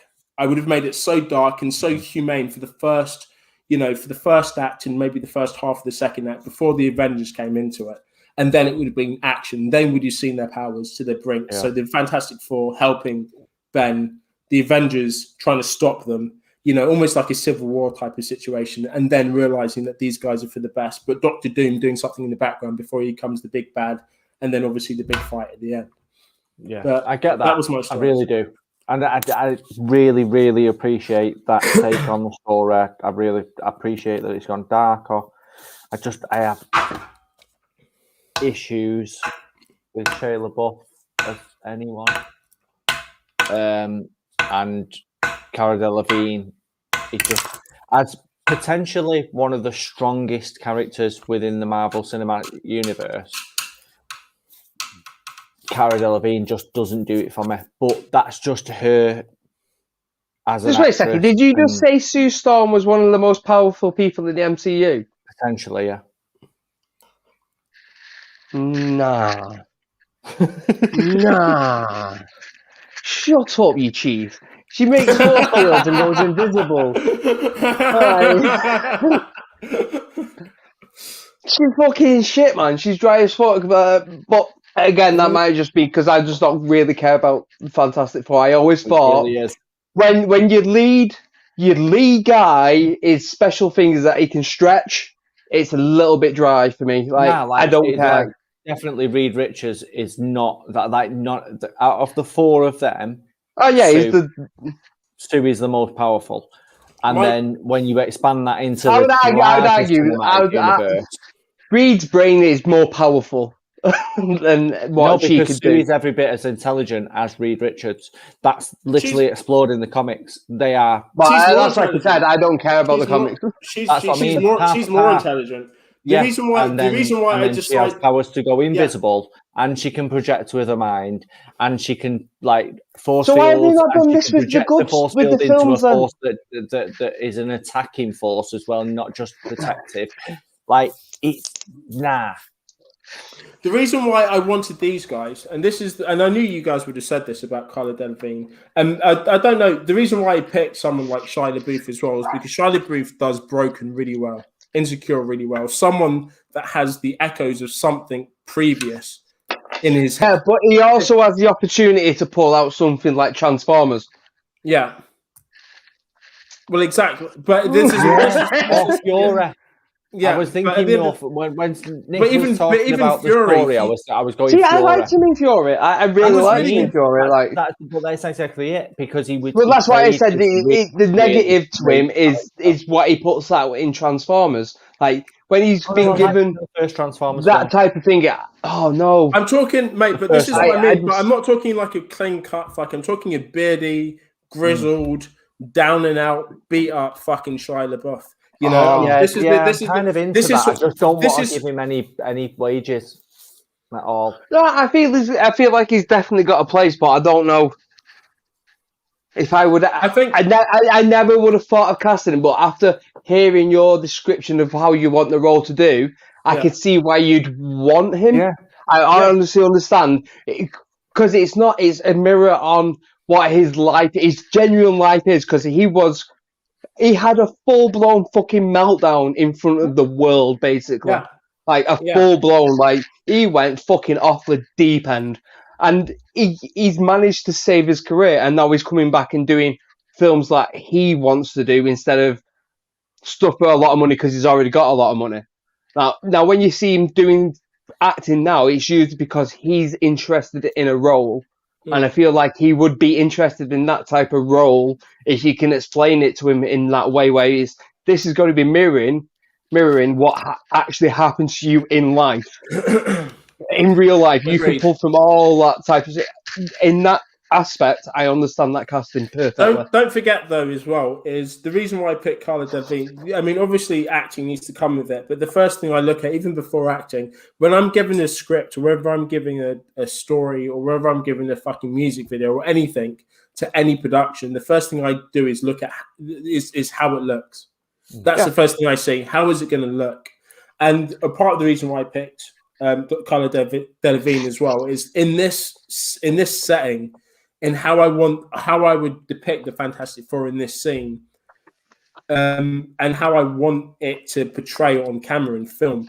I feel like her character, a lot of how, even again, I'm probably biased about some of her acting abilities because I've only seen her in a few films, and I'm not gonna lie, I've not really greatly enjoyed them. But how she's looked on these shots, these single shots of films, and these scenes work well. And I don't want it to play. I wasn't mad at her as Enchantress in Suicide Squad. I wasn't mad at that. No. I'm not. We're on about the way she looked within the role, not as. Because the way she looked within the role is the way a model would look within the role. Like, she's beautiful. There's no question about that. She's clearly. Oh, she's not beautiful in that role, though. I would argue in Suicide Squad when she's playing the dirty witch and shit like that. It's not all. Not gonna lie. That says more about you and your disgusting masturbation habits than anyone wants to know about. All right, but like she will look great. I'm just not convinced that she can act. She doesn't need to. She needs to act like someone. She needs. This is what I mean. She needs to be. She needs to be someone. Again, this is what I said. If I'm reading off these, this is why I said to you guys right at the start. I need to describe the story to you because if I'm reading out these characters, you'll never get it. Never. And now that I told you the story, I'm getting Mike going. Yeah, I get it. I'm getting you kind of showing a bit more empathy to it. Yeah. Linda going. Okay, right. Okay, I kind of get a couple of your characters.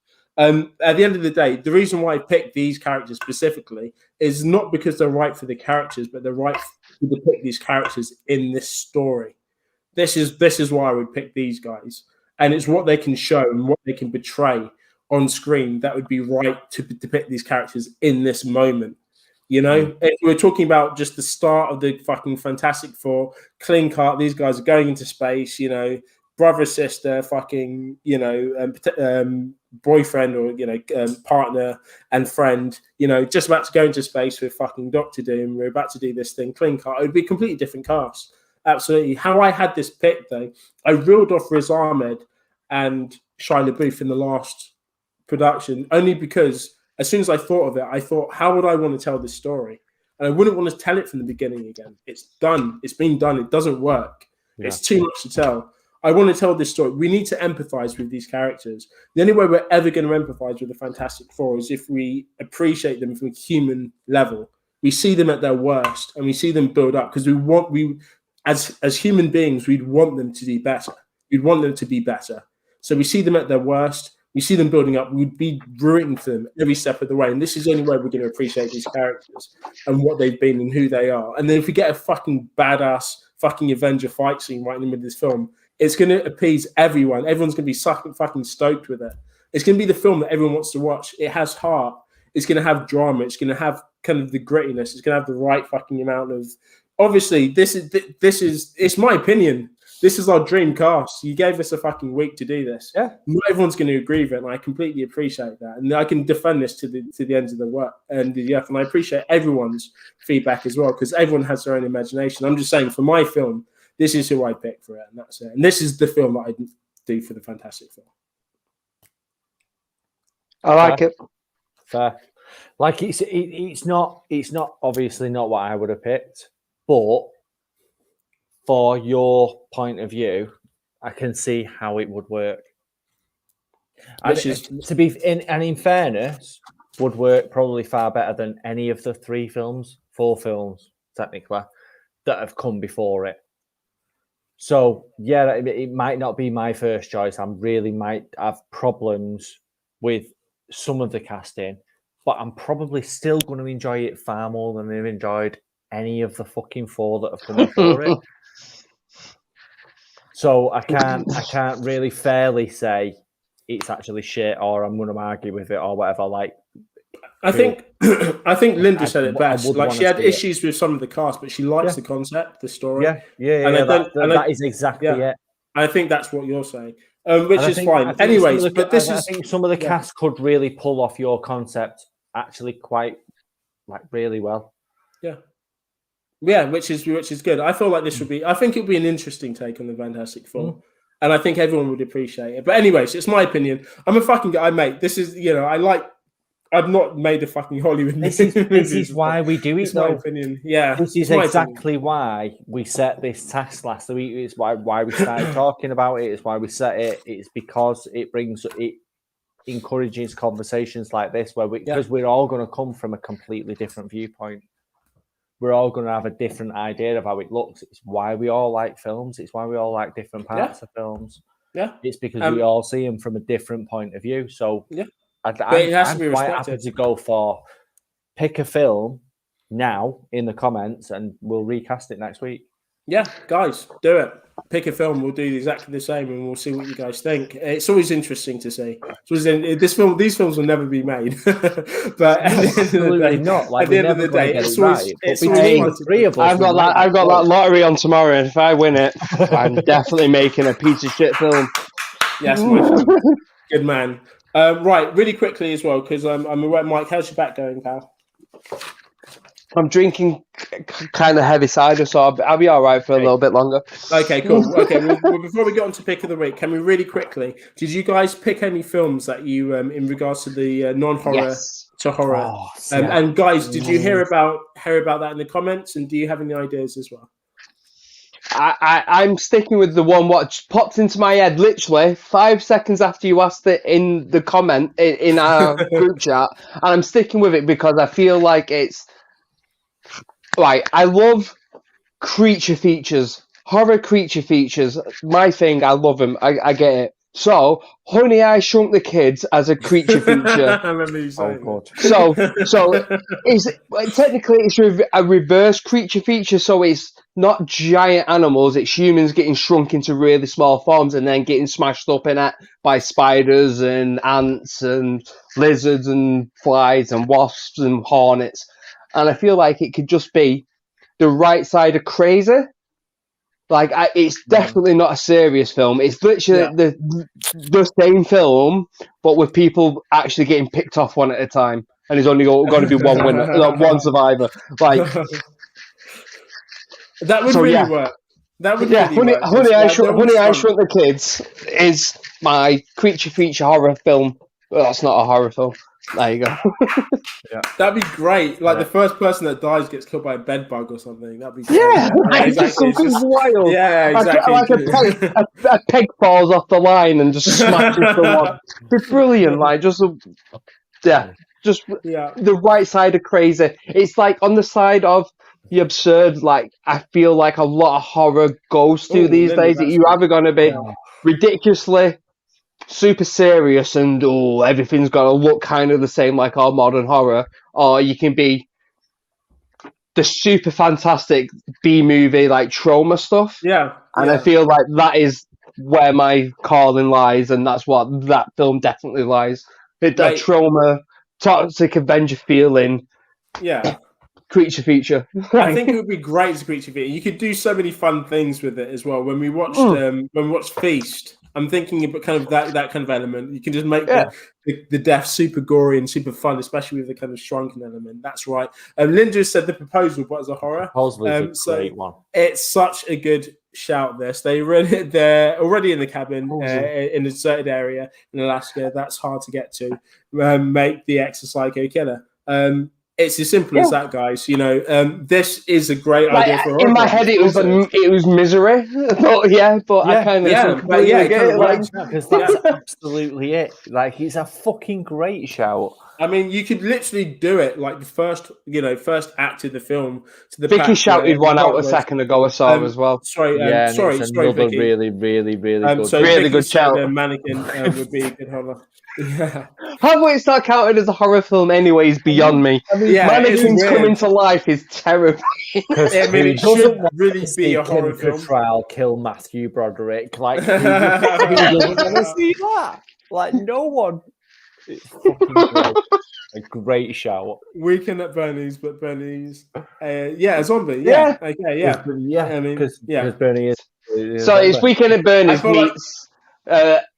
Shaun of the Dead. Yeah, like I'd watch the show of that, but it'd have to be a typical English seaside. Yeah, it would have to be a typical talkie. Like, if we did that, we'd have to get John Cleese. We'd have to get John Cleese to play the hotel. If it was in, mate, guys, do like a whole like Fish Called Wonder or mate, but it'd have to be a very English style film. I feel like for it to really work. Oh yeah, it would have to be. It would be basically we need to rip off any carry-on film like Local Traveling. It'd have to be it'd have to look very 1970s, definitely. Yeah. You'd have to like properly wind it up as much as possible. Like, yeah. My one, guys, I had a couple, but the one that just because I'm aware of time at the moment, the one that I wanted to pick was Tangled. Think about it. Did you say Tangled or Tango? Tangled. I didn't go Tango. And Cash. Tangled.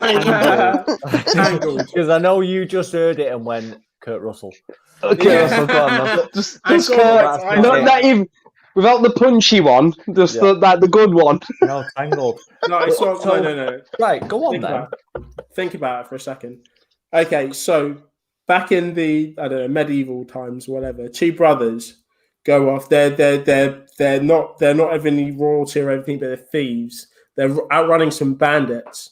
They run through the woods at night and they see an abandoned tower there. One of them goes up it. They see what they think is vines and things coming down it. They climb up it.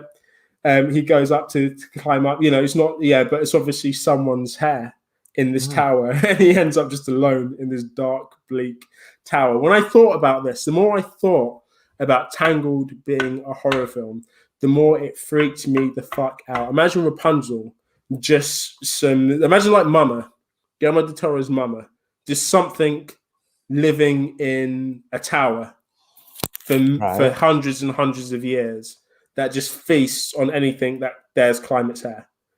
The mother just rips it apart. She just kills it. But I can imagine the whole thing like being a POV. So as the guy climbs into the tower, it's his POV, and everything's just dark. Everything's dripping. He sees the kind of paintings on the wall, but they're kind of scruffily kind of drawn in hands and blood. You know what I mean? Just by hand. Like everything that's great about Tangled. Imagine it just being decayed by maybe 100 years. So it's like. It's essentially like Day of the Triffids, but it's hair film and not plants. I had an idea of just literally a guy just being consumed by the hair, trying to get out and just being lost just claustrophobic in the hair until the point where he moves a piece and her face is just there, like Aliens. You know what I mean? That scene in Alien where it's weird. Where like Dallas, where Dallas sees the alien for the second, he just sees her face. Game over, man. Yeah, it's mate. Game over. Game over, man. So we're talking about a different film, but fair enough. No, I know, but that's Aliens. We're talking about the same concept. That's fine. I won't go geek. I won't geek you, mate, because it is one of the best line apart from Let's Rock by Best Guess. Let's face it. But or Wizbesky. Where's Wizbesky? Is my favorite line in Aliens. But anyways, but the mother in there is not trying to keep her out to protect her. Trying to keep her in. Trying to keep it in to protect everyone else. And so she leaves the tower. And then she just ends up fucking shit up. So that I had Rapunzel as like the villain basically on that. But the more I thought about that, the more I thought about natural lighting. So the only light that you get from the tower is like moonlight. You know, there'd be no candles lit or anything in there. So it'd just be kind of glowing from the moonlight. Everything will feel very cold, very claustrophobic, a bit kind of eerie. I can imagine that tower Del Toro at nighttime. Yeah, very Del Toro, extremely Del Toro. I can imagine that's tower how in my head I'm picturing. Yeah. I'm picturing like a fantasy world where people die very, very horrible deaths. And that is literal Del Toro. It's just, mate, if there was anyone that could direct this, it would have to be Del Toro, you know, and it would literally be like, and it would be horrible. Even the mother would be posed as a villain. She'd pop up in the terrible, scariest places. You know, the other brother could go up and try and look for, you know, the one that died, and you know, she could just appear. You know, she has to get out, and she's all kind of decrepit and kind of old, and she doesn't look like she should live, but she has because of the lifeline of the hair. But you know, she's trying to help him at the same time. You know, so like, oh wow. So you know, like in Pan's Labyrinth, you know, with the centaur, with the faun. You know, it looks like a creepy character, but you know, he's good. It'd be like the mother. She'd look like a decrepit, aged, old kind of witch, you know, almost dead, but she'd be trying to help them. But you never get that until the kind of the end of the film, that she's trying to protect them. Rather than talking about Del Toro, like in Hellboy 2, Joe, the Angel of Death, the one that pulls the spear out of Hellboy. It's just like really creepy, Joe, with all the eyes on the wings and. Yeah, I can see it in my head. If you're just going to make it Del Toro, just make it as extra creepy. Like, so it's like, oh. Mate, I already said to Nightmare Alan, Before Christmas, but like cranked up. Kind of. I even said to Alan, so it's just like... think of that scene in Mama where the detective went into the house just with the camera and it was just blue and black. And he was like literally taking pictures to the point where you kind of saw her in the doorway, and then she was just there in front of the camera, and then there's all just flashes, you know, as he was getting killed. That kind of scene, like as he's kind of someone's creeping up into the tower, and it's just kind of black and blue from the moonlight, you know, and everything entangled in the actual Tangled Disney film is just aged and broken and decrepit. The walls are like scratched, and all her amazing kind of sunshine paintings are just done in blood in her hands. And yeah, so I just thought Tangled as a horror could just be super fucked up. So if you take that with the Del Toro and then you put in something like, Joe, like the original Ju-On, The Grudge. Yeah, Ju-On. Yeah, Joe, like that decrepit, dark, almost a green filter. Yeah. Over everything. Mate, you've got yourself a fucking great horror film right there. Yeah, honestly, it'd be horrible, but it just minimal score. Yeah. Just creepy noises and bumps and bangs in the night, and long, really, really too long, lingering shots on stuff. Yeah, but from a distance, just make it as beautiful but creepy as possible. Yeah, it'd work. But it's like Pippi Longstocking, like done by Del Toro as well. Like, it makes perfect sense. If you go right, so Del Toro is going to make a Brothers Grimm film. You go, that makes perfect sense. Like Brothers Grimm. If he made Hansel and Gretel, it'd be fucking incredible from start to finish. It would. It would just be terrifying for the whole thing, and to the point where you know you're not going to see the witch until the second act. You know she's going to die. If not the third. Yeah, exactly. Yeah, if not the third, you know she's going to die in that same act. It's not going to matter. But the whole, but their adventure up until this point. Is it just going to be done fucked up? It's going to be fucked up, man. It is going to be. But anyways, Tangled popped up on Disney Plus, and I thought, could Tangled work as a horror? And the more I thought about it, the more I thought, fucking hell, that is fucked up. That is actually, it would really work as a horror. Imagine Eugene didn't climb the fucking tower in daylight. Imagine he did it at night. Yeah, no lights, no nothing. Yeah, imagine if she wasn't Rapunzel. Spiders and she was just like, the fucking yeah. She was just locked in a tower. She hadn't had food for fucking months, and she just wanted to eat anything, and she was just living forever because his hair kept her alive.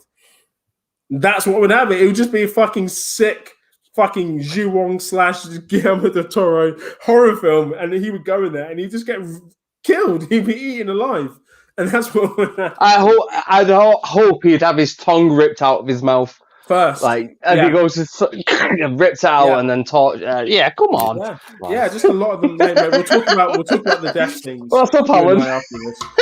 Mate, Alan, have we ruined this film for you, or what? What's wrong? I'm not going to be able to watch Tangled again. I mean, just like I'm just thinking about it, and I'm just like, oh god.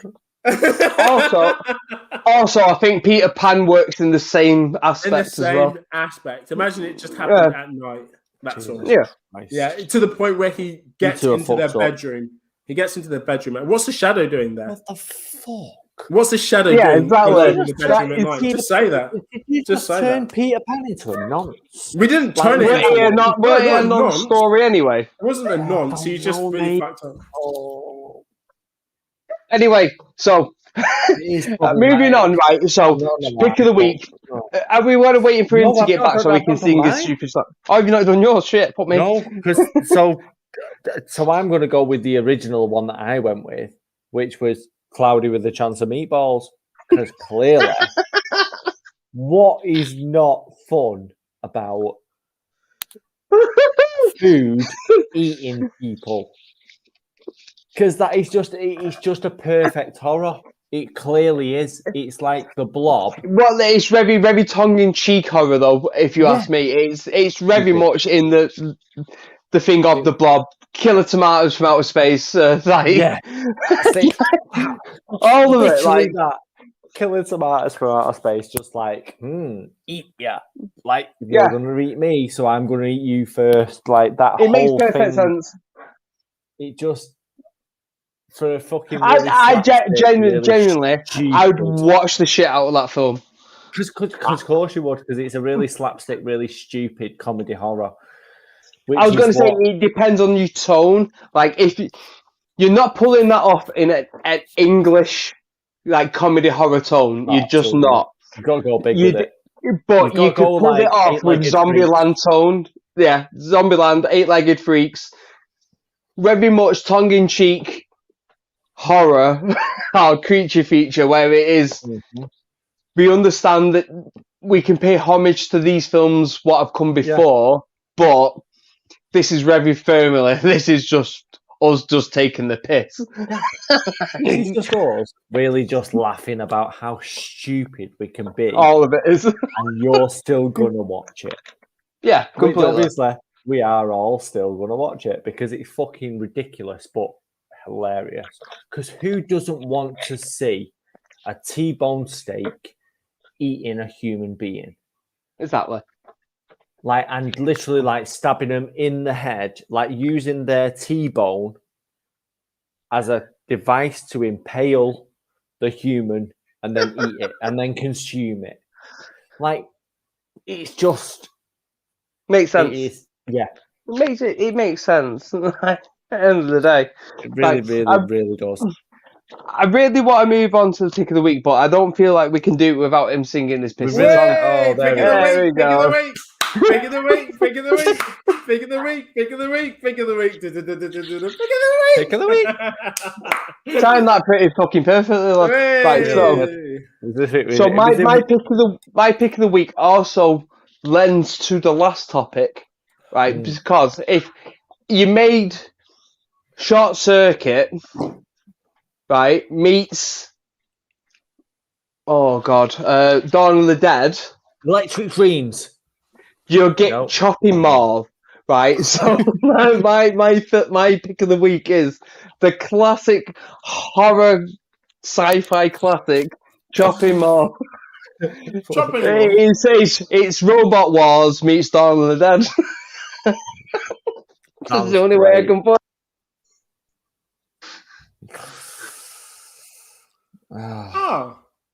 Okay, so what's it about? It's literally a mall what has a new security force which are robots which lose control and just start murdering everyone in the mall. Fucking hell. So shopping mall is, yeah. There you go. Shouts to Linda's take as well. Linda's saying she watched 2 movies, so I actually highly recommend The Woman in the Window, which I also watched as well. I think it's a really good film. Is it really? It is, because I appreciate how it's shot. I think the story lingers a bit too much. I think the story is quite basic and a little bit obvious, but I feel like it's shot amazingly. I feel like visually it's astounding. Some of the scenes as well that links to what she's going through to her past in a way that makes you question what's happening in the present is really interesting. Definitely watch it.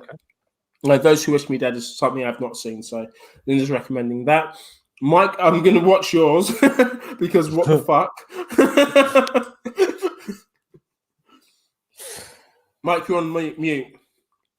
You're on mute. I know. I was telling Vicky to put the oven on so I can make more chicken wings. Oh, cool. But yeah, Mike, save some of those chicken wings for me tomorrow, please. maybe. I've just invited myself. It depends on how inebriated I decide to get after this. To be honest, Mike, I'll bring that bottle of whiskey round.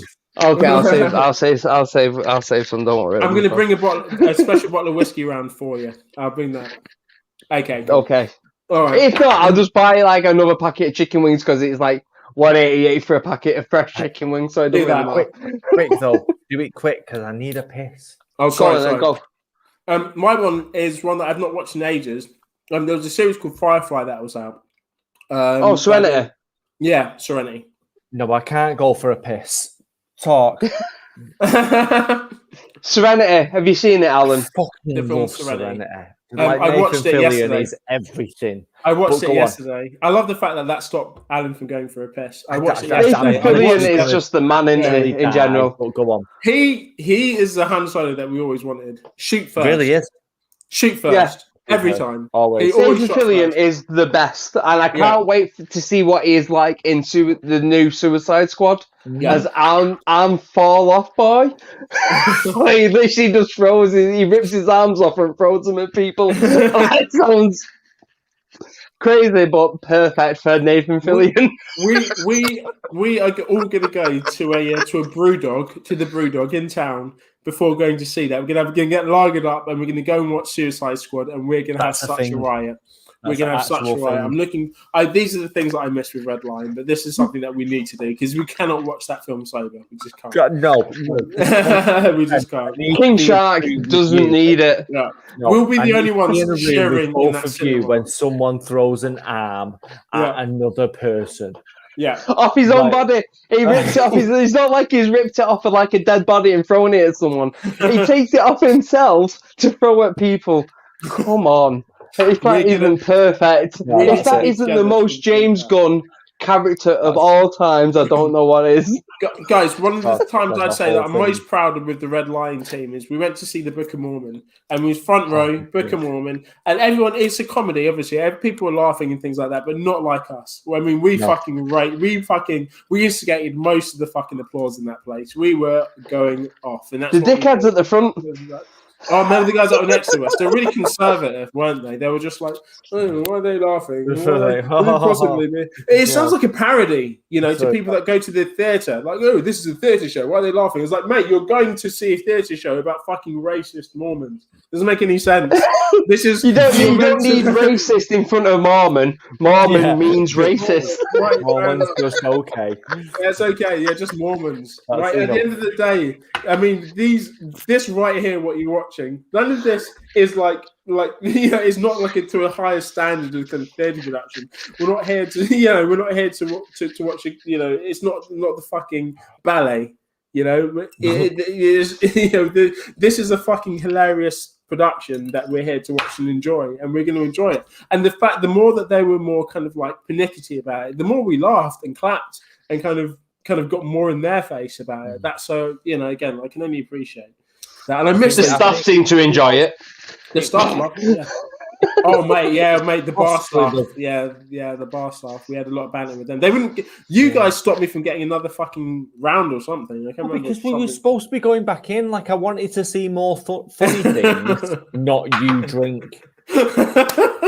Especially when they're going to take them off us. I could watch you drink later. I really wanted to see the funny things. Especially the things that you paid for. I mean, at the end of the day, the staff were happy with me drinking. You guys were not. There was a bit of a division. Oh, no. I was happy. As is standard. I was happy. I was happy. It was possibly one of the funniest things. Probably, well, 100% the funniest thing I've ever seen on the stage, like live. Yeah. Just maybe one of the funniest things just ever, because it's fucking hilarious. Like I can't even explain. Just go and see it. Yeah. If you haven't seen that by now, and you claim to have a sense of humor, you need to see it. That's what I mean, because I was so ignorant to it. Because I didn't get it. What I was like, nah, God stuff. Nah, you're all right. I'm not. See, I just went. So it was made by Trey Parker and Matt Stone. Okay, yeah, defo. Watching that, he's gonna insult a bunch of people, and I'm gonna laugh at that. And that's about it. But even before you went to see it, Alan, I said, Alan, you're gonna love it. Alan, you're gonna love it. But I promised for months. I was like, I will take you guys. I will take you guys. I'll take you guys. But obviously, you've known me a long time, so you know I'm like a massive cunt. So he was just like, "You're definitely gonna love this." Yeah, and you're like, "Yeah, sure." Did. And I really, really did. I'm like, I'm not even ashamed about it. It was fucking incredible. I was like, even more than Mike or myself, I'd say, Alan, you'd appreciate it. I fucking loved it. I think just for everything, just for the score, just for the fact that it's a musical, the content in it. I think, like, as an ensemble, you'll appreciate it. There's things that Mike would enjoy more than you, which I'm not going to point out on live, but there was things that he did. There's things that I appreciated more than you guys. But as a kind of complete performance, there's things I think that you would probably appreciate it more, Alan. And I think, I definitely think I'm not even going to argue with that. Yeah.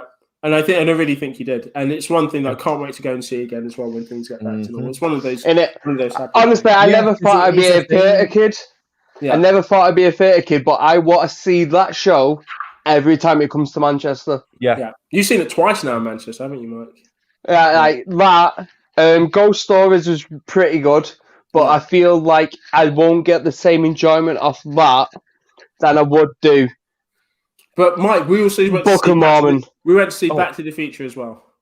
Yeah, right. So, Back to the Future was good, but I don't feel like I need to see that every time it comes to Manchester. Agreed. Whereas I'll enjoy watching Book of Mormon anytime I get the opportunity to, because the more I watch it, the more I'll know the songs and the more I know the beats, and I'll be able to, it'll be a whole weird thing. Yeah. It's basically our generation's version of Rocky Horror. Yeah. Like, Joe, when people get hooked on it and then you have to go and see it every time, and then there'll be like special like cinema versions where it's like sing-alongs and that's where we'll be. Yeah. Do you know what I really appreciated? Crazy. Yeah. Like, almost, like, obviously the show was incredible, but almost as much as the show was actually getting approached by Mormons outside of that I thought were part of the show. People marketing the show. Nope. So when they said hello, I went, hello, my name is Elder Price. I'd like to tell you about the most amazing book. I'd like to tell you about the most amazing book. Here's a book of Jesus Christ. Lived a long time ago in America. And then they didn't appreciate it. Didn't appreciate it enough. I'll tell you what. I'll take you guys to see the one thing that I want to, because it's not playing anymore. They're only doing the odd show randomly in the UK. Is Avenue Q. And which see, I wanted to see that, and I want to see Avenue Q, Wicked. I wouldn't mind seeing the stage show version of Wicked. You've not seen Wicked? Insane. I've not seen. Well, like literally, I told you this is the apart from like Joe, what's it called when you was a little kid and you go at Christmas and shit. Pantomimes and shit. Yeah, like pantomimes. Like Theatre's not my thing, is it? Like, at all. Alan and I got that. Pantomimes, clearly, obviously. Yeah. Christmas and shit. Yeah.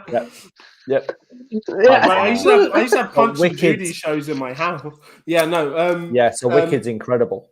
Yeah, mate. I'll take you to London outside Victoria. There's one stage show I really want to go to. I mean, either Nick can take you to London, or I can just come round to your house and sing "Defying Gravity" at you. You can do that anytime you want, lads. And I'm okay with that. I'll just nip round. You can nip round tomorrow if you want. Just make sure I'm there. How comes I've literally had to barter my way into it, but Alan just has to sing you a song? Because Alan's saying I'm willing to make myself look like a bigger prick than I actually am. Like, you just wanted to come round to stroke my dog. I just want to stroke your dog. Green, it'll be fine. I'll put a pointy hat on. Alan, are you really white up to the western sky? Alan, are you actually about tomorrow? Do you know what Debbie said to me before? Like, we're not going anywhere tomorrow, are we? Because that's how she speaks. Yeah. And I was like, nah, I don't think so, love. So no, I don't think I am going anywhere tomorrow. Why? Mike, can we bombard you tomorrow? Can we just do something? You can come on, Mike. Yeah, red line stuff tomorrow. I keep forgetting we're live. Something probably to kind of do with the interaction of other people. Who hasn't done their pick of the week yet? Alan, you haven't done your pick of the week. City of Angels.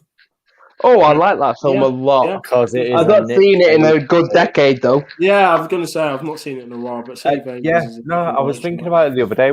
Literally driving to work, and I think you text me in the morning or something, and for whatever reason, the pick of the week was going through my head. And I was just like, "What is a really sad film?" I wonder. Because I don't like a sad film, me. No, apparently. No, you're not into any of that. Yeah. Allegedly. But no, I was just like, do you know what? That is actually really well acted from both Cage and that blonde bird. I love that film a lot, don't you, bro? Yeah, I was just going to say Melanie Griffiths. I was thinking that's definitely not it. It's 100% definitely not it. It is Meg Ryan. But it's definitely not Melanie Griffiths. But if you did say that, it would have been hilarious. Because if it was Melanie Griffiths, clearly the film that I would be picking would be Milk Money. It's a fucking great film. Working Girl. Bell End. So I was just literally just like, I was just driving to work the other day. I was like, that's a fucking sick film, you know. Like, it really is a great, really underrated kind of. It's not a rom-com in the slightest. It's just a romance film that no one. Sad romance. Yeah, it's kind of like a romance drama, I suppose, that no one ever thinks about or talks about. Blue ball drama, because no one actually ends up happy at the end of it. No, because they really don't, because that's actually love.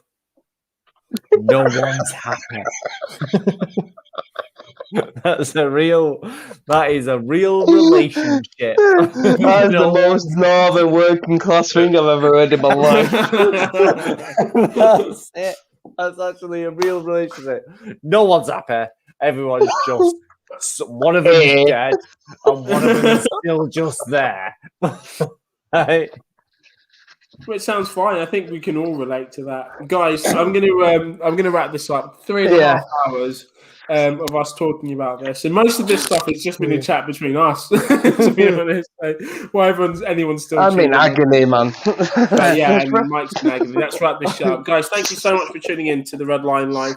As usual, we are here every single week, just literally just doing what we're doing. Thank you for participating in what we're doing at the moment. Any quizzes, any ideas and things that we have, I'm going to make sure that I put it on the Facebook, Instagram, or Twitter page of Red Line. So make sure that you do follow us, and you have subscribed to all of our content pages and what have you, and that you can follow anything that we're going to be discussing the following week as well. Shouts to long-haired Linda. Linda, thank you so much for tuning in. You've stayed with us the whole night as well, and she's been contributing as well. Vicky C, everyone that's contributed, everyone that's talked to us, everyone that's spoken, everyone that's liked, everyone that's shared, everyone that's watched. The only reason why I do this is because you guys watch this, and obviously because we enjoy getting drunk and speaking to each other. But we could do that anytime, couldn't we? Mike, what are you showing us there? That's beautiful. Vicky drew this. I just found it.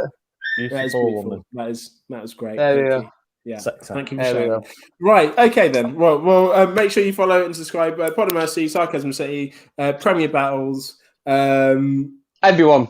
Mike, Everyone. are you still doing yours? Yours is usually what follows next. Mortality will be up at some point. Mortality will be up at some point. Guys, thank you so much for tuning in. Peace. See you next week. Peace out.